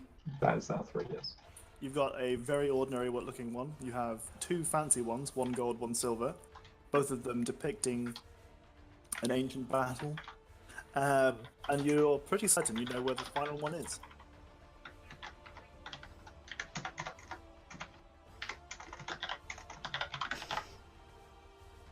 Where is it?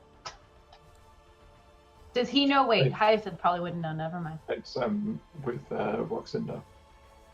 Nope. What? Oh, Roxinda knows where it is. Or is that this one? Where is it? Oh no, the last one's with King. What's his face? Jarl. Oh, the Jarl Jarl. has it. Jarl has it. You know that the Jarl has a key. Yeah. Around his stupid undead neck. Stupid undead. Maybe DJ Khalid remembers. The key is to enjoy life because they don't want you to enjoy life. There was Aw. no 4th key all along. It was just to enjoy life. We had the Oh, key. damn it, DJ Khalid. The knows. real key were the friends we made along the way. Like Bob. Like Right, can we Bob. get out of here now, please? Let's take this halfling and let's go. Yes, let's go. Before he changes his We mind. want to start looking for interesting things for Robert as quickly as we can. Yes, exactly. Down the hi Kara, down the corridor as you start walking very quickly, you see that the halfling has managed to start wrenching up the trapdoor in the floor that would take you back to the rooms below. Would you give me a hand with this, please? Yes. I say of course, and then I stand there Effortlessly. and let Susan and Dane do it. Susan effortlessly lifts this up. Now he's kind of wrenched a little bit of the corner out. You kind of just grab it and pull it out. And to begin with, it just kind of creaks, but then it kind of snaps like it wasn't supposed to do that. But you managed to. Yeah, gotta go. It doesn't take you very long to find yourself back at the entrance in the front door. And you With Casimir. briskly leave with Casimir. Casimir is in tow. And my wine dispenser. Always remember that Casimir's there. And you wake up in a post-nuclear wasteland. Asleep in a train simulator. Oh my god, this is This is getting really meta. super meta. You are outside of the tower. Well, I can't believe that worked. Let's go. Quickly. There will be very absolutely no consequences. Casimir says, "That was fucking weird." Yes, I have every intention of bringing something back to him. I absolutely do. I'm not going back At in some there. point. I That's have fine. absolutely no intentions of returning to this place. We have the key, and though there was an obelisk, maybe? Yeah. Somewhere. Yeah, maybe. But maybe we can deal with that when we come back with something. I'm not coming back. Even to destroy the beholder. At the moment, you can see that the halfling is halfway down the road. He's done a runner. In the background, you can hear him shout, "Fuck you, Switch! I'm out of here!" Aww. Who were you? I want to keep him. We wanted to keep him. out of the frying pan into the fire then. If Robert He's going to running try directly towards Luskar. Luskar. Oh well, we're following him on accident Yeah. then. Is that where you guys go? Well, do we need to go there? Oh, well, I guess we're not going to Luskar. We're going to. No, we are because.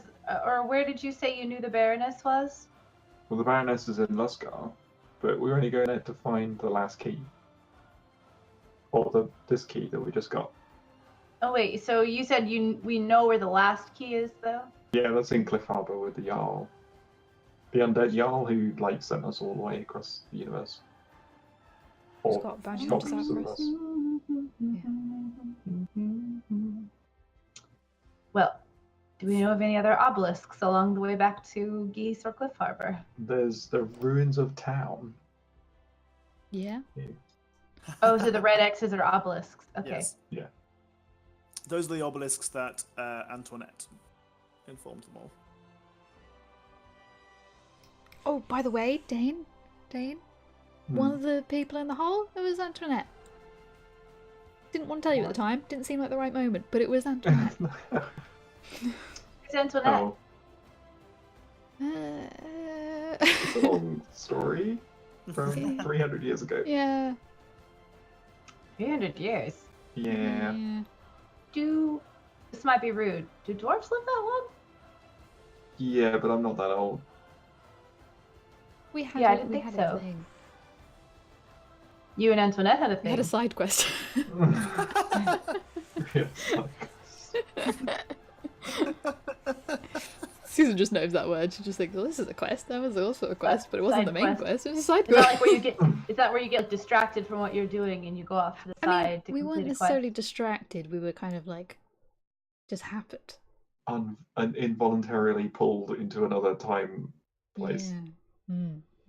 I've missed all the good stuff. Yeah. You say good stuff. Yeah. I was also sent to the plane of fire. Yeah, at she one was a point. bitch.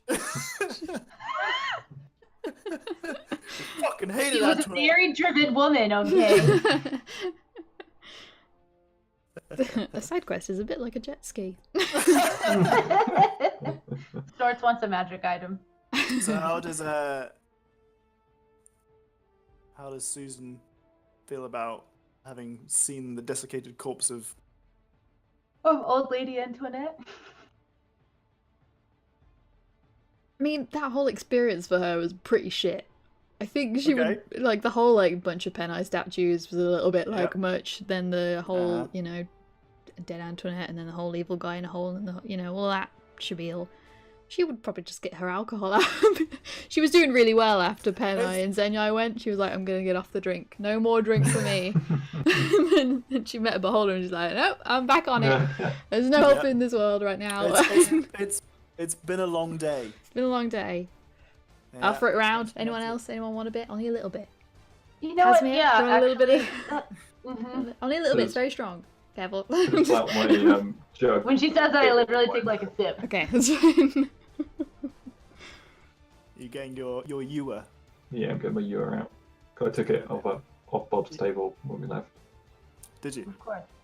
He did say that actually. He did. I thought he might have. Yeah. Okay. Are you gonna have a short rest then? You're gonna have a sit down, or are you drinking Short as you rest. walk? What time is it? How long have we been awake? It is now evening. Yeah. Do you just want to go to sleep, bedtime for the night? Mm-hmm. Yeah. Well, we officially made this the like I'm making my mansion thing on accident, Yes. so Yes. I'm just gonna do The that. official. That's the official thing. Okay. Right. Okie dokie. So, as you are creating your mansion, you notice that there is a. I mean, I'm assuming that are you directly outside the collector's tower still, or are you going? No, we took off walking. I imagine we'd go a little bit away. So, on the map, tell me about where you think you might have walked off to. Maybe like, how long would it take for us to get like into the foresty area there? No. Okay. I mean, a couple hours worth of walking is fine. Gets to about nighttime. It's like dusk, late dusk. before you get a chance and you kind of think that maybe now's a good time to stop. And you're near enough to the road now that you can see activity, because it's dark enough that people are using torches as they travel, and you can see that there are some torches on the road as you are casting your spell. Whether or not you decide to, are you any of you holding any light sources yourself?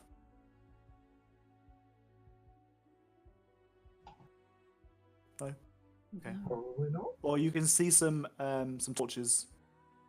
They don't look like they are on horseback, but you can notice there are about 2 torches and maybe 4 silhouettes of quite large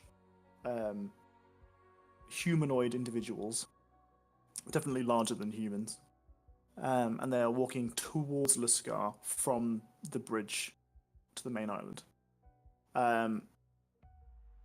Obviously, they're far enough that you don't need to interact with them in any way. You aren't holding any light sources yourself, so they don't notice you. Okay, so you can just continue casting your spells and tucking yourselves in. I assume I don't recognize them at all when Too they're... far away. Yeah, okay. How long would it take to sneak over there? Well, if you were trying to intercept them, you think it would Just to probably look. take you. I mean, you think that the chances are, because it's dusk now, they are looking for somewhere to camp up. It would probably take you. You know, you're at the top of the hill quite a while away. It'd probably take you about half an hour to get down to a area where you could have a decent look at them without interacting with them. Is that further away than you can stint off your thing that lets you listen in on people, Dane? It takes a few minutes to cast. I think. It takes 10 minutes to cast it. Oh. You know what? And speaking of, I was looking at the actual rules, and I say actual rules because it's different on. Oh no, it only does. It takes 1 minute to cast my mansion. I don't know why I thought it took 10 minutes. Okay. I think I looked at one and saw 10, and I was like, God, that's a long casting time. And I realized recently that it's only 1 minute. Okay. So it only takes me 1 minute to cast that. All right. Right. Well, if you're going to ignore those guys, by the time that you, it looks like you can see that one of the torches goes out, and there's a larger plume of smoke that perhaps they've created or they've begun to create a fire just off the road, and they've started a camp. But apart from that, unless you want to interact with them in any way, you're welcome to have your long rest. Should we go just see what they're doing? Maybe just peek? I mean, I'm not a very sneaky person. I am also not a very sneaky person. I'd be clanking all the way down there. Mm-hmm. Yep. Also, there's a bounty on our head. Also, what? There's There's a bounty on our head. All right. Yeah. Do they look like bears? You can't see from this distance. Shit. Now I'm wondering about the flow of time in that tower. How long were we actually in there, I wonder? Yes. Also not that long. Well, I mean, if so now that Susan has said that one of the corpses was Antoinette, it didn't seem like the body had decayed that much, given how long it's been there for. So maybe time does not flow so fast in there. Oh, maybe it's slower. Maybe we were only in... Wait, no. Yeah. So it would be going by faster outside. Mm-hmm. Can I do a medicine check to see if what I would think a body left out in the open like that for 200 years probably should look like? Uh-huh. Wish I could check that link. I think I might know. Damn. Okay, well, with a crit, I'll roll a 24, because technically you shouldn't be able to do crits on ability checks, but Makes life more fun, doesn't it? I like to say yes to rules that make life more fun. So Also, those does crit fail, yes. which is the real reason you like it. You know for certain that combining this with the knowledge of the fact that it's Antoinette, or the thought that it might be Antoinette, it does not seem likely to you that it is Antoinette.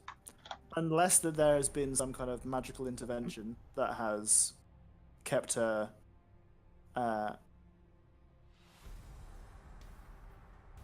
word.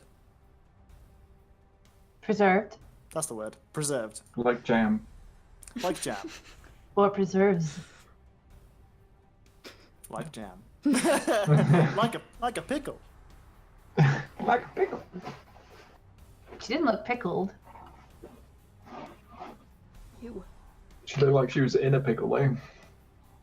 Or had been in a pickle and now At is some probably point. fine. Right, before we continue, I'm gonna go for a loo. So if anyone wants to have a bio break, now's the time. Yes, I need to go get Bye, some. baby. Thank you for the host, Max, by the way. I don't think hosts are appearing on here. I And Bob know, hosts thank I, you. I think Will. I don't know, but thank you for the hosts. Don't have a be right back thing. I'll be right back. Go get water.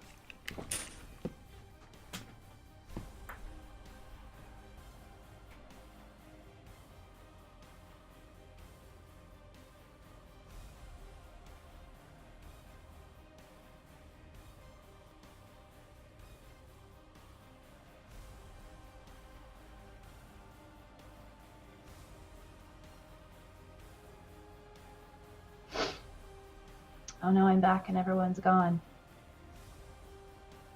How's everyone today? I can't believe that worked, to be perfectly honest. I was really certain we were going to be fighting. So, you know.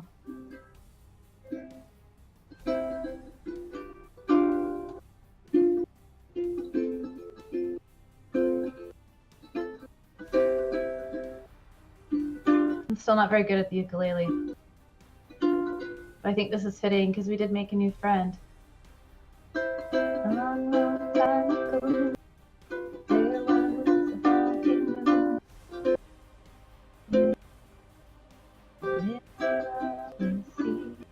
Yeah, you know, it's just like, I didn't really want to fight something like that to begin with. I mean, Hyacinth didn't, but also it just seems like when somebody has the tendency to collect things, it's usually really group. KDR group just passed 3,000 raids for extra life. Oh my god, time! That's so crazy and amazing. $3,000. Man. All right, this is the weekend where people are doing that, isn't it? Like I don't think I even knew what that was until like really late Friday night. Gosh, that's so amazing. Like, have they been playing for like solid like 12, 24 hours or whatever people were doing? Is that how you're doing it? If you've been playing D&D for 12 hours? One of our people is going to shave. Like, is it a guy that's going to shave his face, or is it like someone who's going to shave their head? That's so cool. Oh my god, thank you for doing that. Yeah, I played in 2 games for it yesterday. Jeez. 55 hours. I hope you guys are trading off at the very least. That's a lot of time to be awake.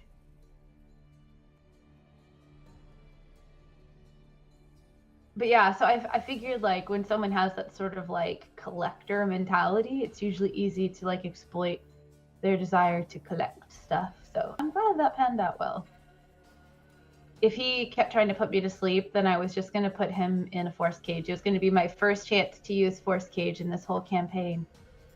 And my next question was going to be like, how big is he exactly? Is he less than 10 feet in diameter? If so, he is now in a steel box that he can't get out of except by magical. But, you know, it's a guy with a giant beard. We started on Friday and end tomorrow. Different people with each group. That is so cool. Like, I think that's the best way to do it, probably, rather than being like an independent streamer trying to stream for 24 hours, because like there's no way anyone can be like on for 24 hours in a meaningful way. I mean, like, they can literally be awake that long, but whether or not that it ends up just with them looking like a zombie and clicking because they have to. But gosh, that's so cool. Jenny Times Group, it just raised $3,000 for Extra Life because they're in the middle of a 55-hour stream. Oh damn! I Yeah, remember he that's said so the cool. other day that he was doing it.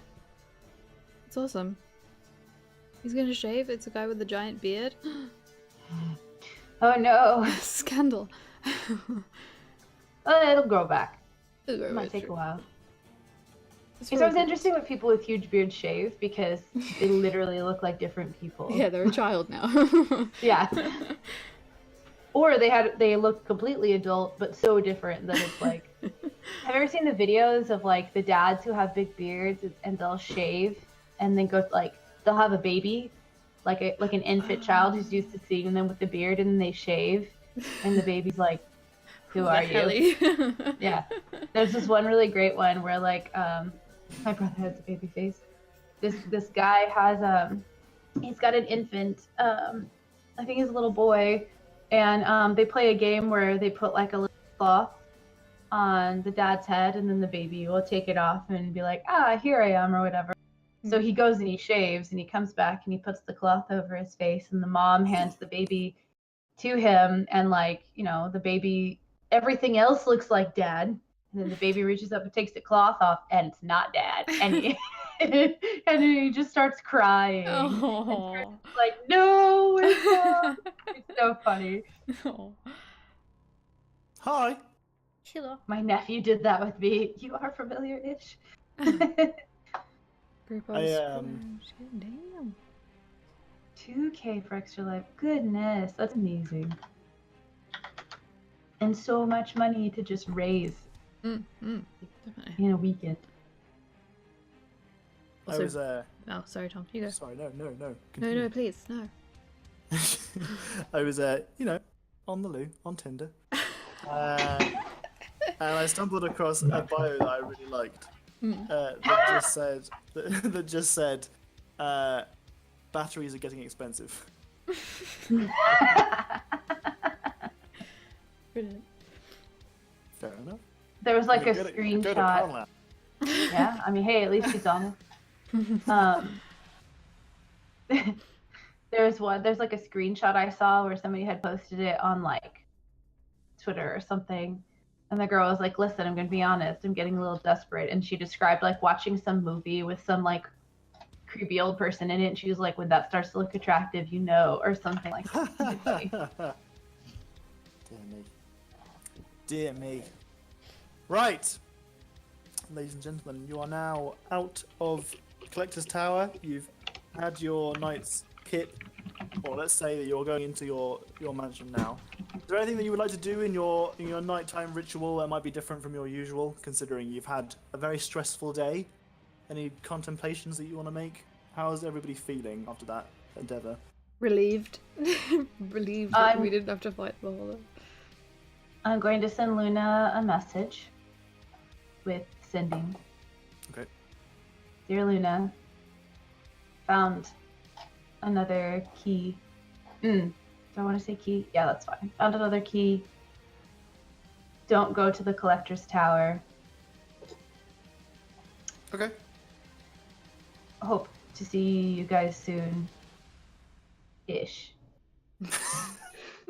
So, you hope-ish or soon-ish? No, soonish. Okay. Be well. Right.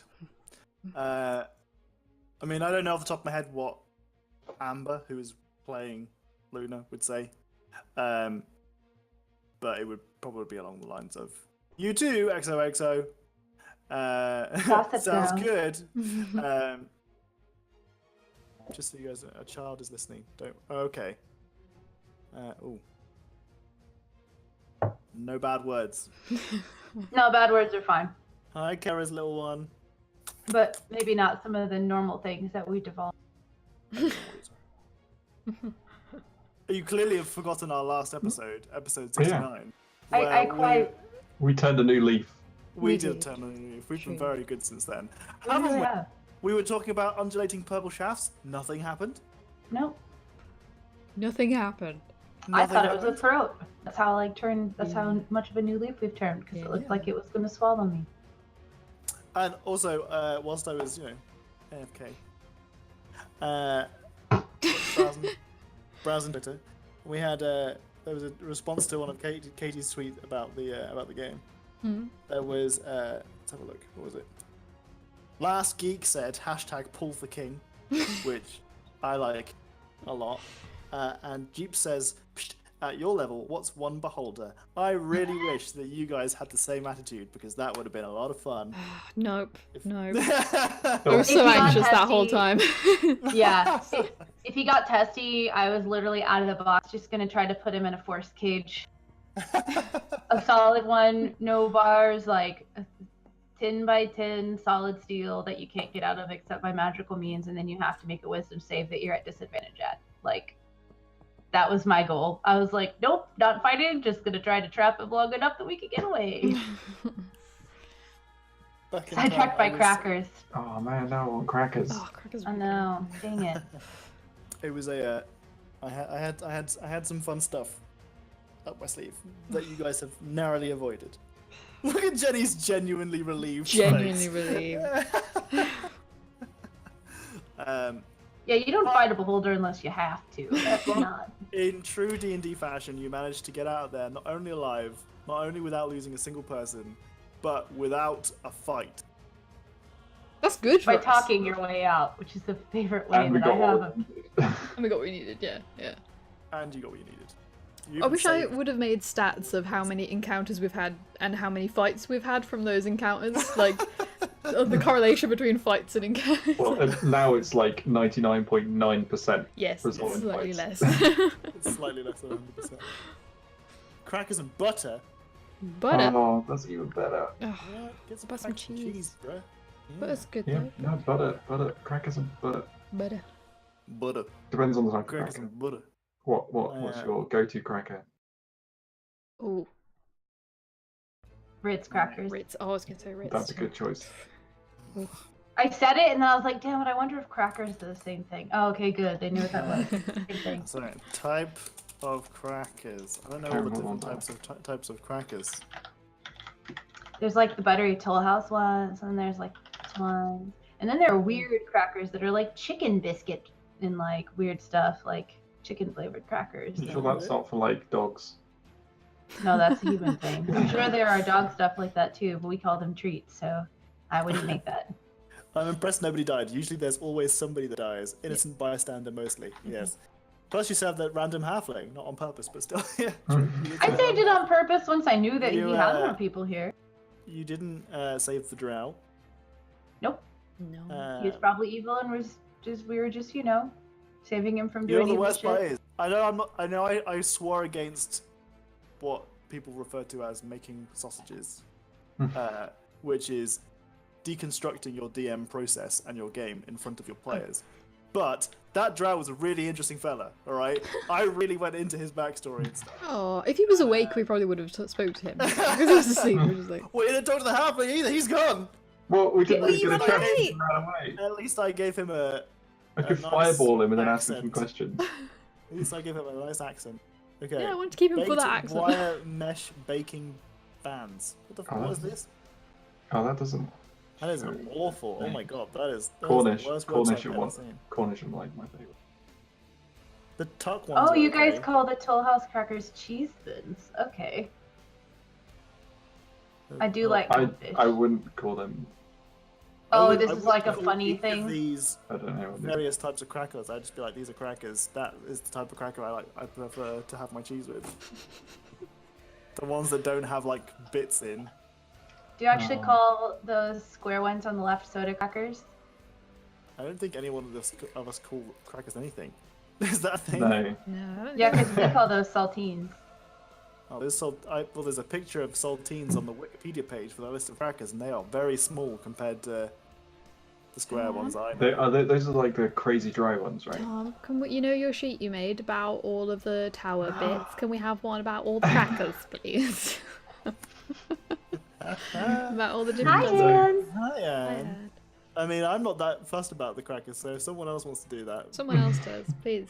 Please. I'll give you an inspiration point. It won't matter for the game, but I'll give you an inspiration. A list of baked goods. Ooh. Water biscuits can leave though. List of notable also called biscuits.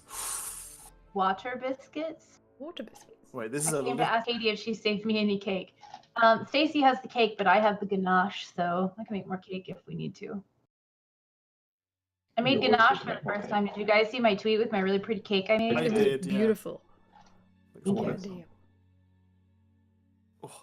Man, I'm really hungry now. Thanks, guys. Yeah. It's good I'm conversation. literally just scrolling through pictures of crackers. Over and have ganache. I wanted to try that ganache. I don't know what that's. Ooh, chocolate biscuit. Now I'm just looking at biscuits. Custard creams. Ooh, Custard- ice what- cream. Oh, custard cream is good. Mm. Ooh, an Empire biscuit. I've never seen those before, but apparently there's. But yeah, when I go into the mansion, I'm literally just going to like lay down on the couch and like hold my feet up, and a servant's gonna come take my shoes off, and I'm gonna put my hand out, and they're gonna put wine in it, and I'm just gonna start. Okay. So, how specifically is Susan feeling? I mean, relieved. But what is it especially that she's relieved about? Like, how is she feeling? Well, I don't know.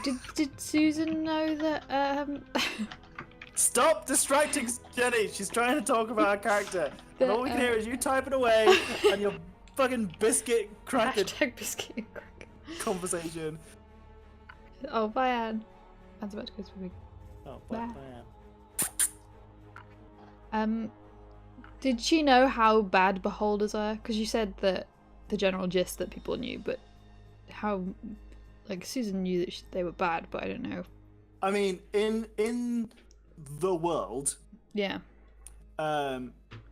adventuring isn't. I mean, it has its mysteries. Mm. But there are some archetypal monsters that everybody knows about, even if they're a myth or like mythical Yeah. thing. Dragons and beholders are pretty much the two biggest archetypal scary monsters. Everyone has heard a story about dragons or beholders, what they do. Yeah. Whether or not they're accurate, you don't know. But everything you've heard about beholders has been scary as shit. So whether or not you're accurately scared or over scared, Yeah. there is no situation. I mean, your character might be skeptical about how bad they are. They might be like, they can't be that bad. But there's pretty much no middle ground. You're either petrified of them or you think that they're probably, not as bad as people are making them out to be. I think it was weird to her that the beholder had like feelings and stuff. Like she'd probably heard these myths that they were really evil and terrible, and she probably assumed that she would probably die or have to fight really hard to live. But it was weird that something so evil could be like not scared, but didn't want to give information away or was like a bit hesitant to tell humans things or whatever. Had like a modicum of loyalty. Yeah. Had like feelings, basically. Yeah. Was a person essentially. Yeah. Yeah. Okay. Okay. Yeah. I feel like that whole Penai thing would have creeped her out a lot as well. Yeah. Understandably. And the dead people in the hole and yeah. I don't know. She needs a lot of sleep and a lot of wine cakes tomorrow is what she needs. Okay. And a big prayer. She's gonna have a big long prayer. Big old prayer. You can have a big old prayer. Oh boy, tonight I had a big old prayer. Oh damn it! I had a thing in mind for the tower, but you guys missed it. Fuck. What was it? Oh, it was gonna be so good. I'm gonna have to put it somewhere else now. Fuck. Oh, fuck. Do you want? Damn it. Can we go back in time No. and just pretend that you're back in the tower? I mean, as long as we're then immediately transported out, we don't have to deal with it. No, it's okay. I've seen some shit. Shit. Why didn't you warn me about this? Yeah. What are you even doing? Damn it! I had such a good idea. Fuck. I think there's 2 L's in Ilmater, right? No? I don't know. I think it's just the one. I think it's just one, yeah. What does Hyacinth know? She doesn't pray. No, you were right, girlfriend. I think. Anyway, it's the right deity in any case. That's all that matters. Okay, how's Dane feeling? Exhausted and just kind of thinking about how close they were to having a life in a small pit for the foreseeable future. Yeah. How did he feel about seeing dozens of tiny Danes? Because you mean pen eyes. Sorry, pen eyes.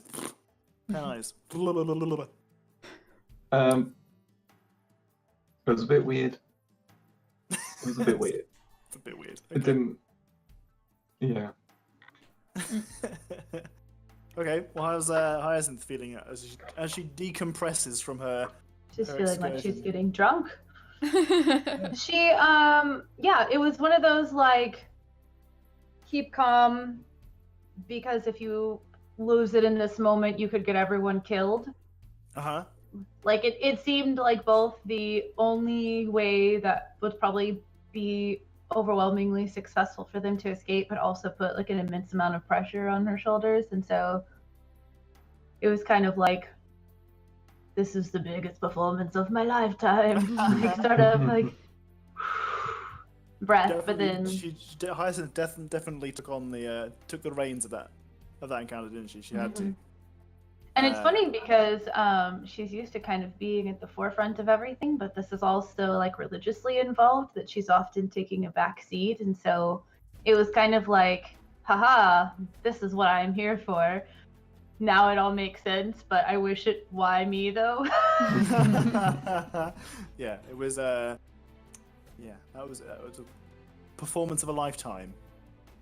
What an actress. And so now like the post show jitters where you walk off and you're all shaky and you're like, I need to sit down. Shit. Why did I do this? Okay. Right. Well. In the morning, you come downstairs, you have your morning pancakes. You're all putting on a little bit of weight. Hyacinth usually eats fruit. She is eating pancakes today. Yep. Well, you know, I do love my fruits and I love my apples and I love my bamboo trees, so I'm having those all for breakfast this morning, I've decided. Okay. Okay. That's the only Well, time that'll get used. fantastic. Did you just roll a Did you roll? 1d3? Yeah. Why? It's a secret. Oh. It is for my wand of secrets. Oh. It's Okay. actually a secret. Well, in the morning, upon some people can't handle winning. I can. Wow, that's. I can't believe this man exists. He's a big man. Like, there are some people who have got success, and it's just a bit like, who are you? How did he become famous? Right? He's a What are you DJ. composed of? Is that Whatever he has, Kanye is the same. Ugh. It's some sort of like pervasive Jenny's face. illness. Remember when Kanye was good? I don't think that existed ever, really. His music used to be good. Wasn't he like pro Hillary during her campaign? I thought she was. He was. Yeah, but he should have been pro Bernie, so still not good. Like, meh. I think he was.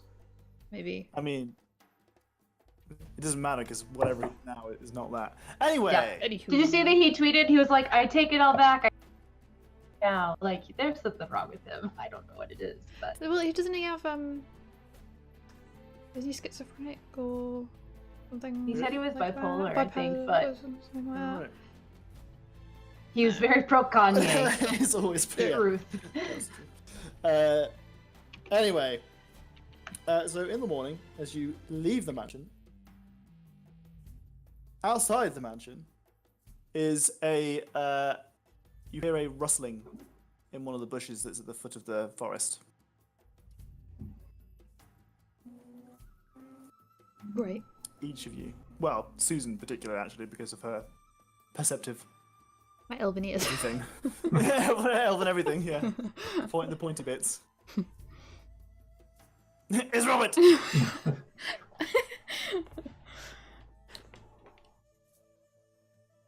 She said all of us hear that, like it's very all of us obvious. hear it, yeah. Yeah.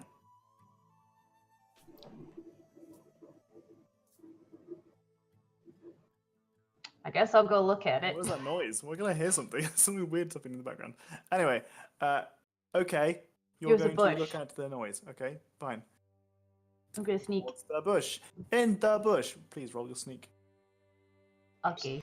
Where is he in the bush? Lion, I'd be confused. Why they mad? Because we enjoying ourselves and we got positive energy and we got Rolls Royces. Why they mad? Is that Jazzy? Is that Jazzy from Just Dance? Oh my god, she's so cute. Wait, what? I missed it. On the Just Dance streams, you have like, you're called like Jazzy or Crazy or whatever. Oh. Did you know? Yes, Evelyn. Yes, it is. That's adorable.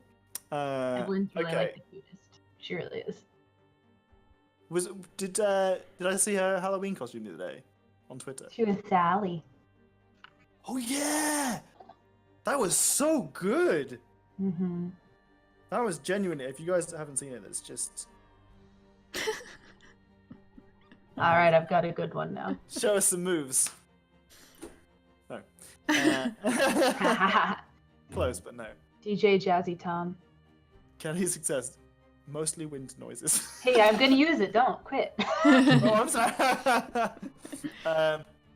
Anyway, with your stealth check, you manage to sneakily make your way towards the noise. In the bush, you see a bag. The bag is moving. It's like a satchel. It's moving, and after a couple of seconds, the bag starts coming towards you through the long grass. Well, not long grass, medium grass. Oh no. Does it look about the size and shape of Paul and or Irene? No. Okay. So is it like flying in the air coming towards me, or is it like No, rolling it's across kind the of ground? across the ground, yeah. I'm just gonna come out of I'm just gonna like walk out and stop being like stealthy, and I'm gonna look back at them like, I thought it was mostly wind noises, but there's a bag over here. I'm gonna go over to the bag and pick it up.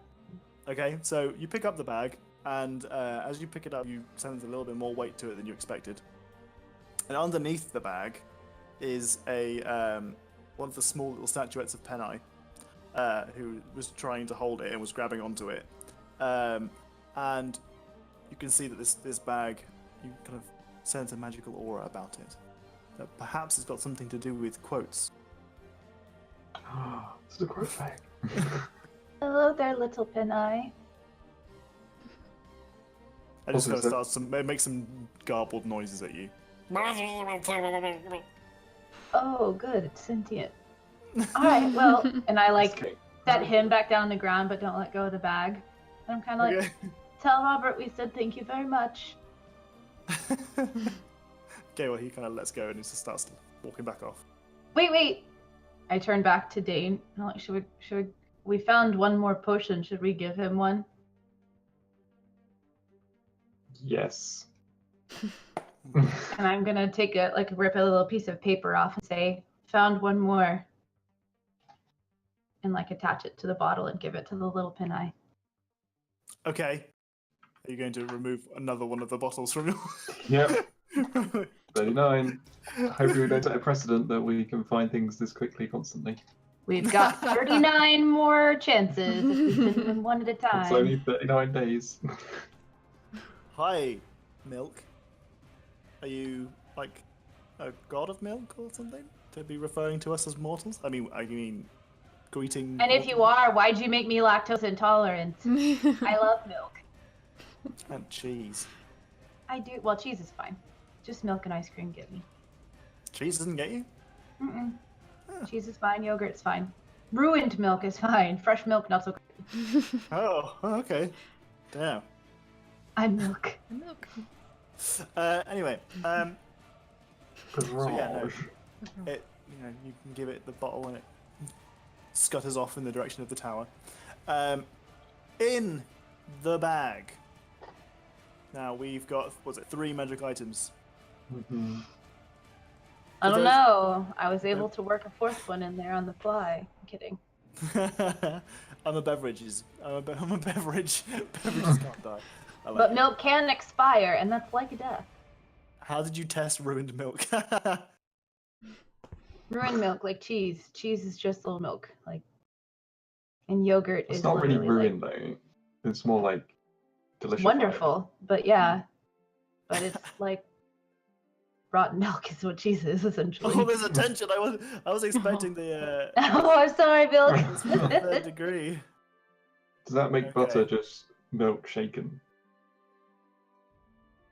He's shook. He's a milkshake. That's all butter is. Shaked milk. Shooketh milk. I'm gonna call them milk shooks from now on. Milkshakes. Shook milk. Yes, and yogurt's bacteria infected milk. Yeah, it's cultured milk. Fancy. All right, bag. Yeah. Okay. This is I'm me just looking gonna in the bag. choose some random magic items. Okay. Oh, but mine was supposed to be special. One of them's gonna be really good. That doesn't mean it's pertaining to special though. Yeah. Hopefully it will be. Ba-da-ba-ba-da-ba-ba.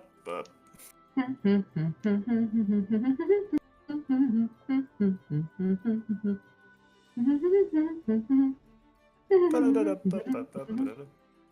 I was gonna stall Oh, for you. man. There's so many things I can choose from. Mm-hmm. Choose the good things.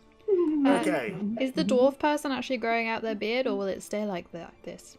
If you're talking about me, no. It will stay like this. It'll stay like that. You maybe get a little more. If I can't be bothered. Cultured milk is the name of the variety show I used to perform in. Okay, so there is an orb. No, okay, there's an orb, Yeah. which is an orb of time.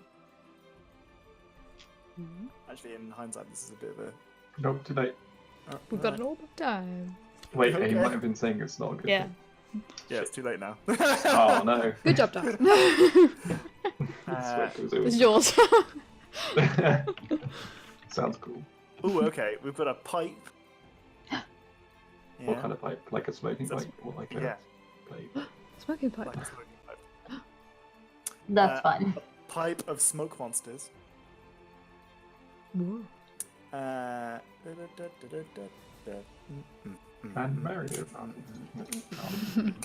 I'm still looking for appropriately powered items. Okay, and a candle of the deep. Drums in the deep. Which book are those things in? Did he conveniently include them with like little pamphlets that Yeah. talk about what they do and how to use them? Because that seems like something a collector would do. They're usually very, obsessive Sure, about. that's sure. Yes, that's definitely say that he did that. So what do they do?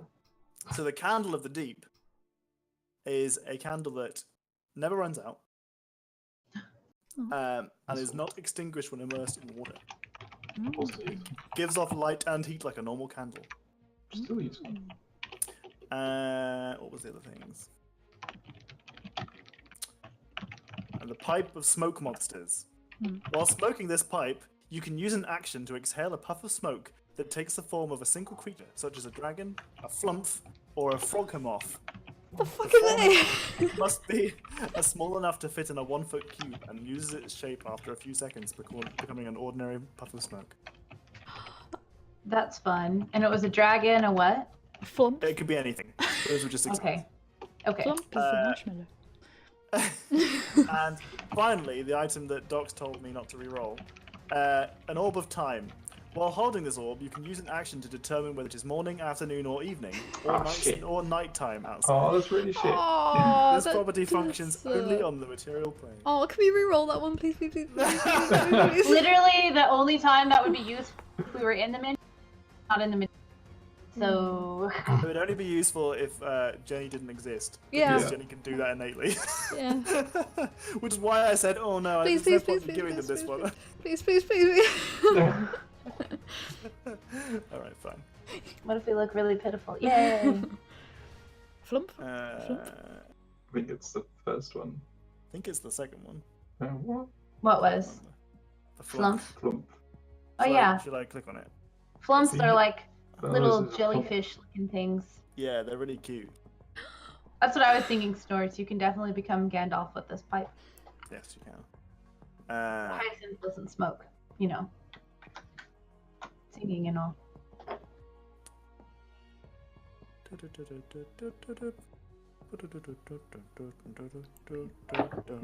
Orb of Time sounds like such like a fancy, awesome name. Doesn't it? It's just a clock. Yeah. Excuse me while I check my orb of time. Yeah. Okay. Alright, let's have a look. Okay. Okay. The last one is a staff of... Oh no, actually, I had an idea for one of them. It's an immovable rod. Ooh. Immovable? Yeah. Immovable. Immovable rod. When you use the This is so thing, good. when you use the smoke thing, you should make that a flump. I can't click them.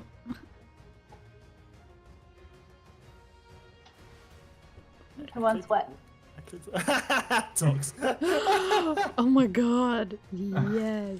Look at this. The one that snorts them is what they look like. But the one Oh that my god, dots that's so is cute. They're like a Aren't beholder they but cute? backwards.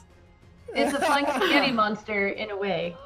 Yeah. That's Oh my like me. god. It looks adorable but also deadly. That's Oh, no, they're I think like- they're good, yeah. They're completely harmless. Yeah. No. So flumps, they are one of the only creatures from the Underdark that is like innately good. They're lawful good. I want one. Can I get one? What happens when you squeeze a flump? That's a good question. Flumps were wise and possessed advanced knowledge of philosophy and other subjects. They fed on psionic energy and were therefore more likely to be found near strong sources. However, due to their strong telepathic nature, they are sensitive to evil thoughts and felt the need to share them as quickly as possible with any good-aligned creatures they found in order to wash these thoughts away. So they're great spies. Flump society was organized in harmonious cooperative groups called cloisters, in which all flumps contributed according to their own skill. They're communist flumps. I don't think they'd be very inconspicuous to be spies, surely. Yeah, I think you might What? struggle with that. You might notice this If- like multi-tentacle thing. Well, you just make it invisible. Intelligence and wise, psionic siphons. They feed by siphoning mental energy from psionic creatures, and they can be found lurking near communities of mind flayers, aboleths, Githyanki, and Githzerai. As passive parasites, they take only the mental energy they need, and most creatures feel no loss or discomfort from such a feeding. Aww. They just have to exist around evil stuff because that's what they need to eat. Consuming psionic energy reveals the thoughts and emotions of the creature on which the flumps feed. So since many of the creatures are evil, flumps are often suggested to thoughts, emotions, and hungers that sicken their pure nature. When flumps encounter good-hearted adventurers, they eagerly share the dark secrets they have learned in the hope of casting down their evil sources of energy, even if doing so means they must seek out new sources of nourishment. Can you just imagine this little, like, jellyfish floats up to you and just makes you feel like shit. Just like, it just piles all this awful shit on you about all these horrible emotions, and then it's like, smile on its face and just floats off. It's like, thanks, make it stop. You're bad guys, here you go. Communists, it sounds more like a symbiotic relationship than a parasitism. Well, yeah. It's not symbiotic because they don't need the flump. Or the like beholders and not beholders, the like mind flayers don't need the flumps. In fact, Yeah, they they get in don't- their way. They don't Because get anything they- from it. Yeah, Plus, they share when those facing secrets. creatures that exude evil, a flump flees Yeah, because they seek out goodness and run away from evil. they're such good little cute flumps. Has anyone watched Final Space? Yes, It's like it's like it is. It's like what's his fucking face? I forgot his name, so I was gonna say it. What's his name? What's his face? Names. Goddamn. Jugity. Final space flump. Shit, what's his name? What is his name? Oh, Final Space is an American show.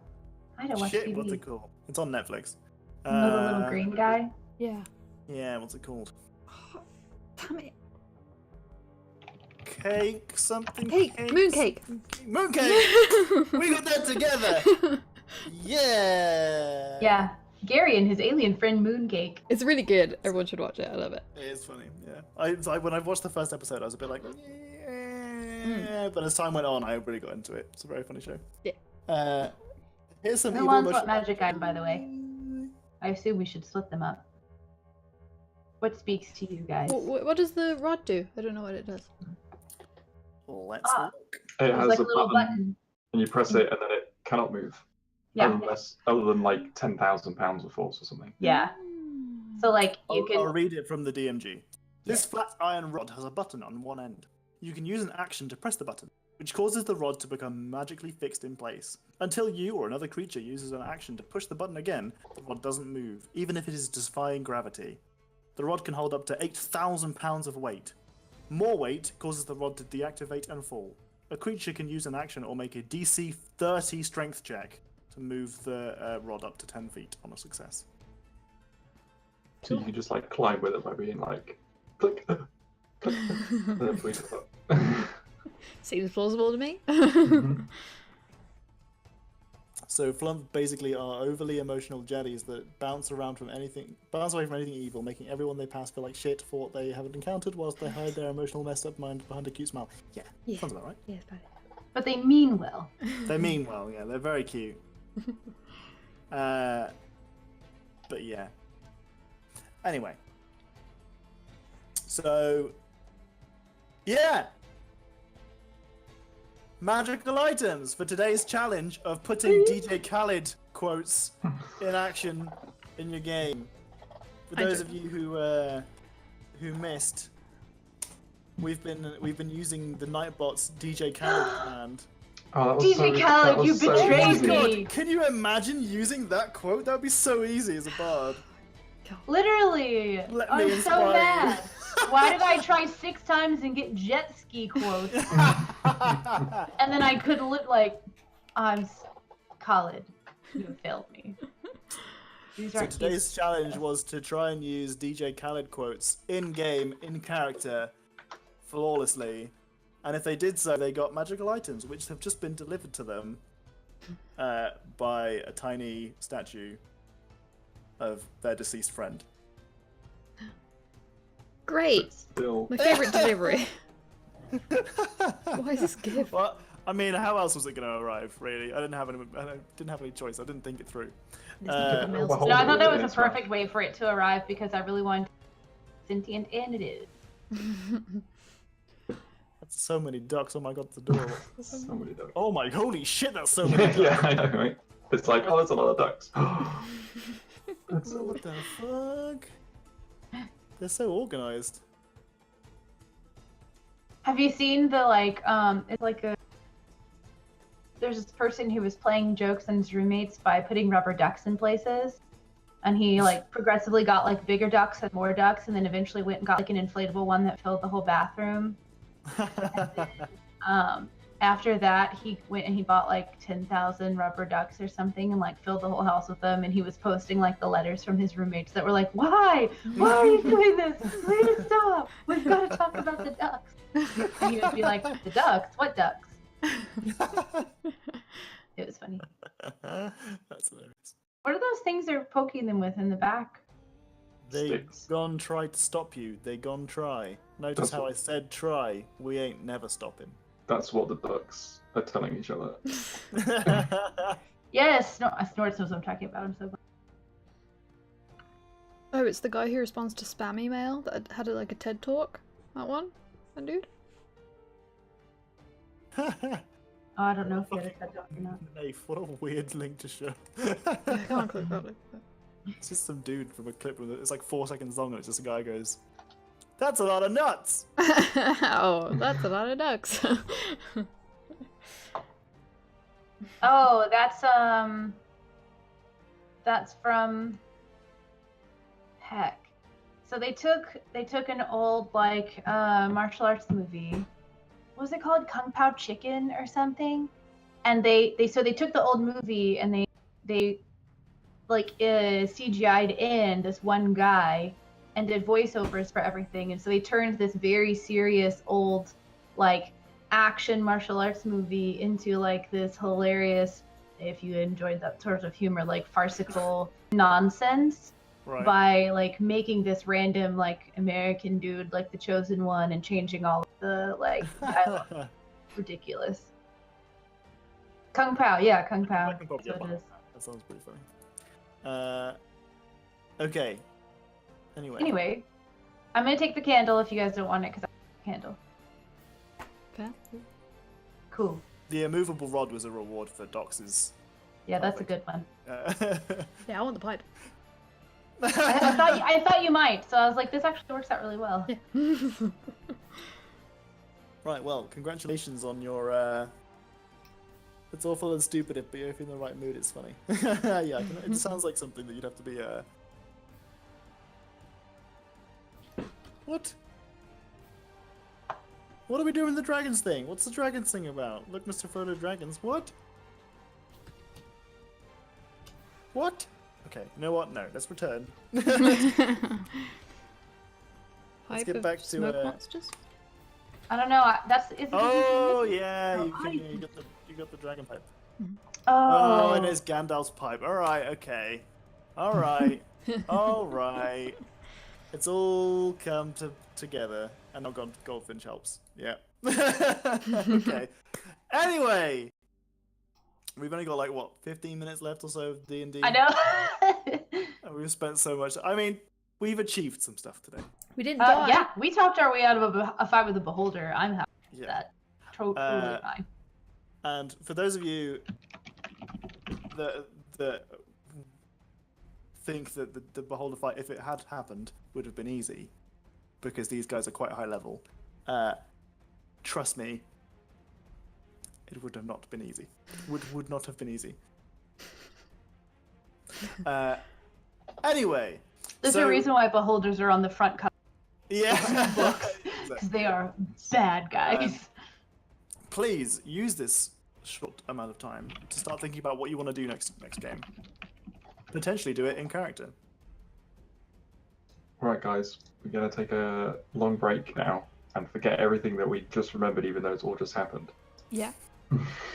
Sounds like us. And then Okay, so what we know is that there's one more key. It's with the Jarl. Yeah. D team is currently there, trying to take care of some stuff for us. So we could either hurry back to Geese and try to head that way, or we can try to take out. I don't really think that trying to destroy whatever obelisk might exist in this tower is worth the time we're going to spend on it, because we very well might die. Yeah, I'm So- not going to rush back in that tower. Perhaps we should take out the last couple of obelisks in Ruins of Town and Castle Neritar Yeah. on our way back to Cliff Harbour. Cliff Harbor. And because- try and come up with a plan of how we're going to get in and get to the Jarl. We can disguise ourselves well enough. Delalin's vault, is that the one that B team is taking care of? Hmm. Okay. Maybe that'll help So- with our Jarl situation as well. Mm-hmm.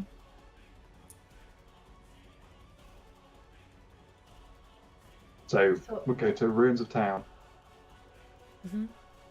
That seems like on the way anyway. And then down to Castle Natar, we can pop into Perch and see if they've rebuilt after all the fire and stuff. Yeah. That works for me. Yeah, that seems like the best bet.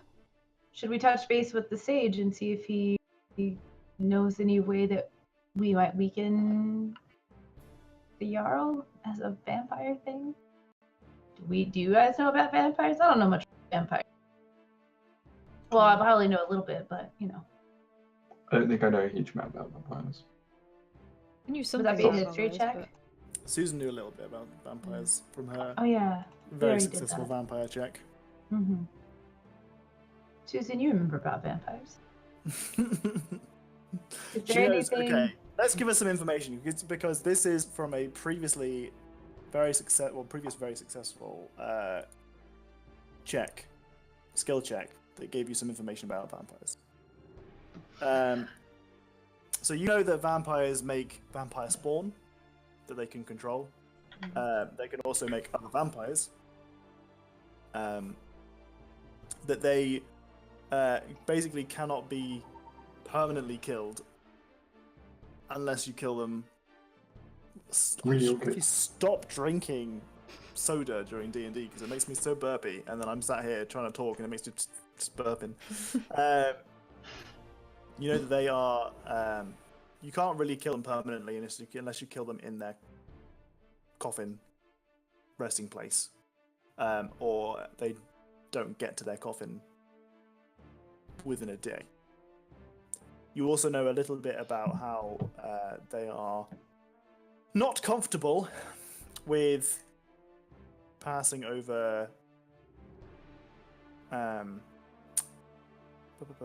where is the term?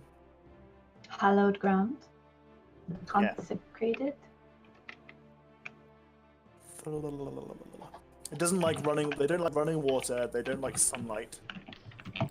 They don't like big wooden sticks. They don't like stakes.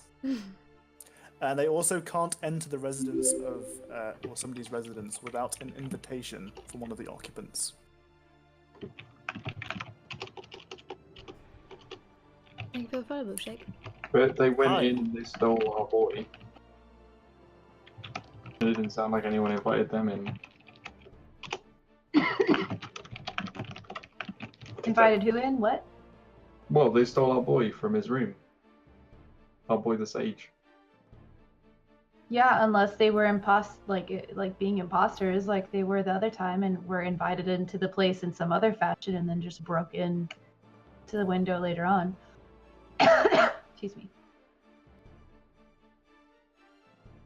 True. So. And Tom made the map, by the way. Milkshake asked. Made Who what made map? the map? I made the map. Oh, yes. Yeah, I made the map. It was previously even worse than this, but I found my graphics tablet and I did a sketch. There are parts of it that I'm proud of. There are parts of it that I'm not proud of. It's a But very good map. It is what it is. Your map. It's a very, very, very fine map. That's one Let of the me problems inspire you. with one of the problems with homebrew D&Ding is that you have to kind of often make your own stuff or steal other people's stuff. And I had an idea for this island and I kind of wanted to make it myself. Anyway, that's what you know about vampires. Good things to know. You know that they are very formidable opponents, and that they have often they have a lot of influence over the area they are occupying. They don't usually, they're usually quite influential and manipulative. They are able to charm, and you know that they often use that to take over towns and use the people that live there as their kind of slaves and sex toys.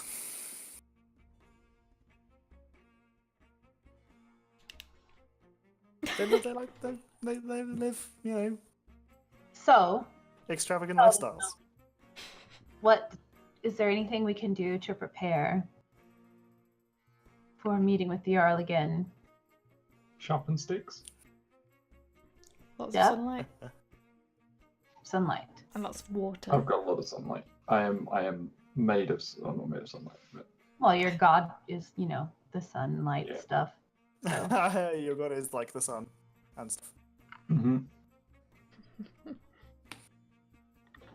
Also, I have a sword made out. Yeah, pure Oh, sun. yes. That's true. It's a lovely map. Thank you very much. Just wanted to point out, coastlines should be less rounded off, and rivers don't work like that. I appreciate it. This is also a world where people can cast magic spells and fly, so we'll say that rivers could work like that No, for the I mean, purposes of yeah. this. I mean, I can see what they're talking about with the rivers and stuff. And the coastlines are a lot less, like, as is often the case when we get closer, the different areas, they look different from what they are on the large map. But yeah, I appreciate that. Having made this map, I started watching some streams and watching some of the output of a D&D map designer called, is it Devon? Is her name Devon? Oh, Devon, the maps mistress. Yeah, and she made all the Critical Role maps too, I think. Yeah, and since then, I mean, there are loads of things I would do differently about this map now. I've watched some of her stuff, but we're stuck with it now. Hyacinth is proficient in cartography. She would make a very good map of the island. I'm sure she'd be very good. I just went onto her Twitter. There's some towers on here. You know how I feel about towers. What kind of tower? I need a detailed and accurate description. Yeah. Specifically about like the different parts of it, and yeah. It's a turret with a spire on the top. Ooh, fancy. Ooh. Can there be a command in the chat that brings up my my tower thing? Tower count. Just like... Anyway, so your plan for the future is to take the South Road through ruins of town, down to Castle Neretar, which Susan will remember is actually the castle that you were offered as a reward for completing this quest by the Isle. Oh, right. I see. To assumably rid those obelisks that are there. Destroyed. Oh, so you guys were given Castle Neretar? They were going to be on completion of this quest. Oh, right, but the Earl's bad now. Well, yeah. Hey, Kara, thank you for the bits. You're doing okay. Hi. Rated good. I was expecting a tower fact. Hey, if you want some tower facts, don't you worry. I'll hook you up whenever I can find the tweet that I made about the tower facts. Wait a second. I'm gonna find it. Hold on a minute. Keep on scrolling. Here it is. Copy link to tweet. If you search for tower facts, you just get facts about the Eiffel Tower. Oh. Here we go. That's not that surprising, really. You're missing out. How do you feel about horse erotica?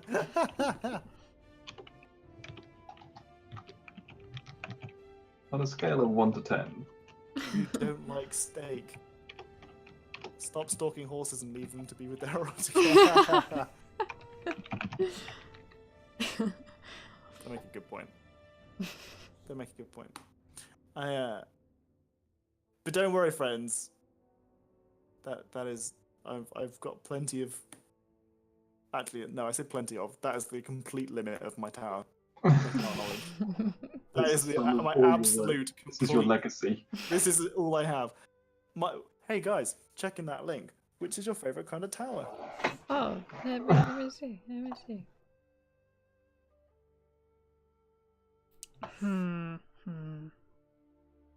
Mine is the butter churn tower. Oh. I like that tower the most. But yeah, that's pretty cool. Yeah. Right? I like the battery tower. Good choice. Good choice. Yeah. Why is the spire sticking out of a lake?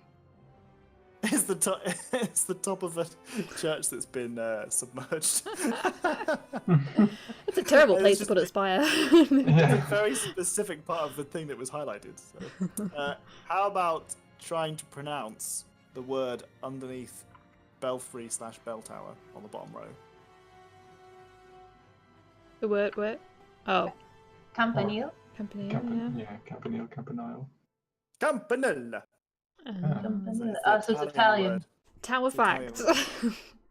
Go. I like the charter cube. Your favourite tower isn't on there. Is it a type of tower? Because I did a very thorough search of the internet looking This at is all the types tome of tower. tower. These aren't individual towers. These are different types of tower. Perhaps your favourite type of tower is actually one of these types of tower. But it's not necessarily your favorite tower, as in an individual instance of your favorite type of tower. Exactly. Maybe your favorite type of tower is a watchtower. Yes. Yeah. It's unlikely, but What's wrong with a watchtower? it's pretty boring. You get to watch. Yeah, it's quite boring. Yeah. All along the watchtower. Don't see it at least. Oh, what is it? What What is this incomplete? You're gonna have to do a volume 2. Volume 2. Fucking God. Shit. What I want to see is a shelf with volume 1 and volume 2 like spiral bound, just like one page. Tower facts. Tower Facts Volume 1. Watchtower is the fucking vanilla of towers. Boring. An early medieval castle. Oh, I didn't put castles in there. That'll be why. Castles aren't in there. We need a castle one. Beat you to it, Snorts. I mean, there's a tower castle in there. It's just not very well defined. Yeah, no, castles don't. Castles weren't included in the. Are you talking about what's it called? A Motte and Bailey? Something. What's that term? A Bailey is the wall. Oh, Motte and Bailey. Yeah. That's like the walls with the towers in them. They don't want you to win. See, where were all of these? There like, are so many of these could have been good for today's game. I know, but instead we kept getting shit about jet skis. Fucking jet skis, man. That's much harder to get into. DJ Khaled has a lot of opinions about they. Yeah. We'll They don't want to be healthy. They don't want you to exercise. They don't want you to win. I also quite like the Bartizans. I think they're quite cool. If you notice, the Butter Churn Tower has some Bartizans. I didn't notice, but yeah. Well, I'm glad that. Also, you'll notice that the flank towers and corner towers are very similar. Because a corner tower is on the corner and a flank tower is on the flank. Other than that, they are pretty much identical. Wow. Tower facts. It's not an easy road, but give thanks to the road. Thanks, Rose. Wow.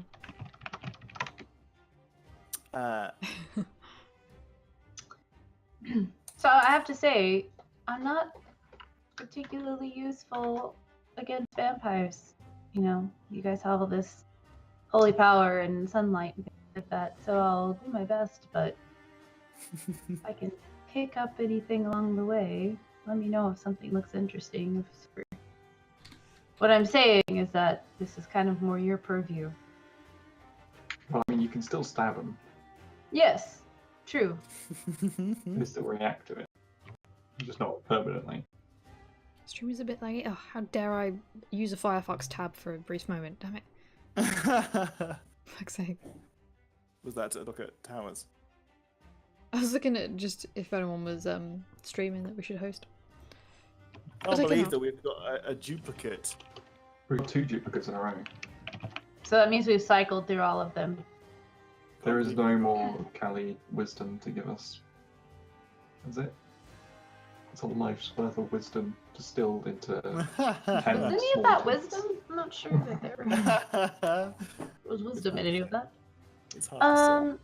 So I guess we just kind of head off towards the ruins of town. Okay. I like that as the name for the place now. Ruins of town. Yeah, I mean this. So, bearing in mind the names that are given here are. Wait, why is it? Oh, is it because I'm on the wrong tab? Why is Collector's Tower in grey, but Ruins of Town is in black? That's how it looks for me too. Volume 2 coming. Oh, wait, they're both gray now. Yeah, I changed it. Who in here is a history buff? Definitely not me. I just like we had a D&D game. I had tried to describe a tower, realized I couldn't think of the terminology for So we the spent tower half I an was hour talking about. talking about towers. We spent half an hour talking about towers, and then I went and spent an hour of my time going through Wikipedia and finding all of the individual types of tower and creating that document specifically for DMs, so that when we are forced to describe towers, we have a reference document. And then it blew up with a huge 7 likes.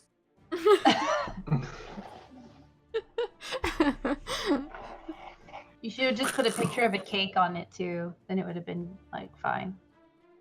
Tower cake. Tower cake. You know, Should've traditional medieval collaborated. tower cake. We should have collaborated. Hmm. Okay. Yeah, no, so the points, the Collector's Tower, Ruins of Town, Castle Neritar, and Delorlan's Vaults were all provided to you via Antoinette. So when you get to Ruins of Town, it might not necessarily be Ruins of Town, and it may actually have a name. Have a name. Well, so we also got maybe that, it's not even a town. Maybe it's not ruins anymore. we also had that map that we found in the Amber Temple that also had them listed Yes. with their names.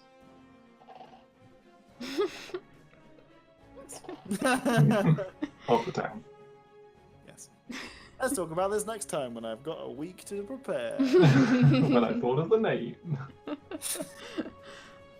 I realise that now we're getting to like the end part of the campaign. Is that I have less and less stuff prepared because I did a shit ton of preparing at the beginning of the game, and we've gone through most of the stuff I prepared. So now it's to the point where I'm like, I have to like work hard to catch up because I didn't think we'd get through some of it so fast. I'm like, oh fuck, oh fuck, oh fuck, oh fuck, oh fuck. Right. Anyway, good job on getting past Robert Bob. We robbed him. The beholder, without getting into a tussle with him. Or Yeah. it. I don't know if beholders have gender. It. Round of applause. They everybody. must. They're at least aware of it because they asked if Pineye was a he. Did they? Yep. Oh. I mean, they're being aware of it and having a gender is quite different. But either way, you managed to get out of there without dying and without falling to your death in a undulating purple shaft. That was What a way to go, we'll though. fall into our death anyway. What a way to go. What a way to go. I'm Flemish, Savage Dutch. I have feather falls, so we would have just fallen gently down into the bottom of the undulating shaft. Yeah, well, who doesn't like a good undulating shaft, you know? Valid point. Anyway, is there anyone we should be raiding? I don't know, I can't look because my computer will explode, so if anyone Okay. else wants to. Let's have a look. Opens for Adventure, it's still streaming. We can do those. Go. Oh, but Bird vs. Plane is doing Red Dead 2, and everything that goes, like anyone who subscribes or cheers to them, it all goes to a charity. And this month they're doing an animal rescue charity. So that's a good Can't one. think of a better reason than to post them. Could you put the name for me in Twitch chat, please? Yes.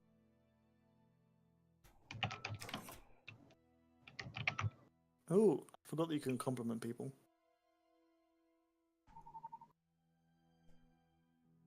Bird versus plan. Okay, right. Are you ready to Oh, that didn't work. Oh. Oh no, it's gone. Oh, I'm sorry. They've taken down the Snorts. compliment bot. I tried to compliment you, Snorts. Hashtag relatable. Oh, no. Oh no. I mean, I did literally just Google for a random API that generated compliments, so it's not surprising that it's gone. It's gone forever. It's gone forever. Remote server returned code 404. It doesn't even show you the thing in Nightbot. It just says URL fetch, which is not very helpful. Got it. If you all want to have Tower Talks, hit me up. Tower Talks ahoy. No. I'm never going to say no to Tower Talks. Right. Should we call it quits? Yes, let's do a little raid. Yeah, we have a plan of what we're doing, so. Little raid. Right, okay, see you next time whenever we play, maybe next Bye. Sunday. Everyone's around. Episode 71. Bye. So long, farewell.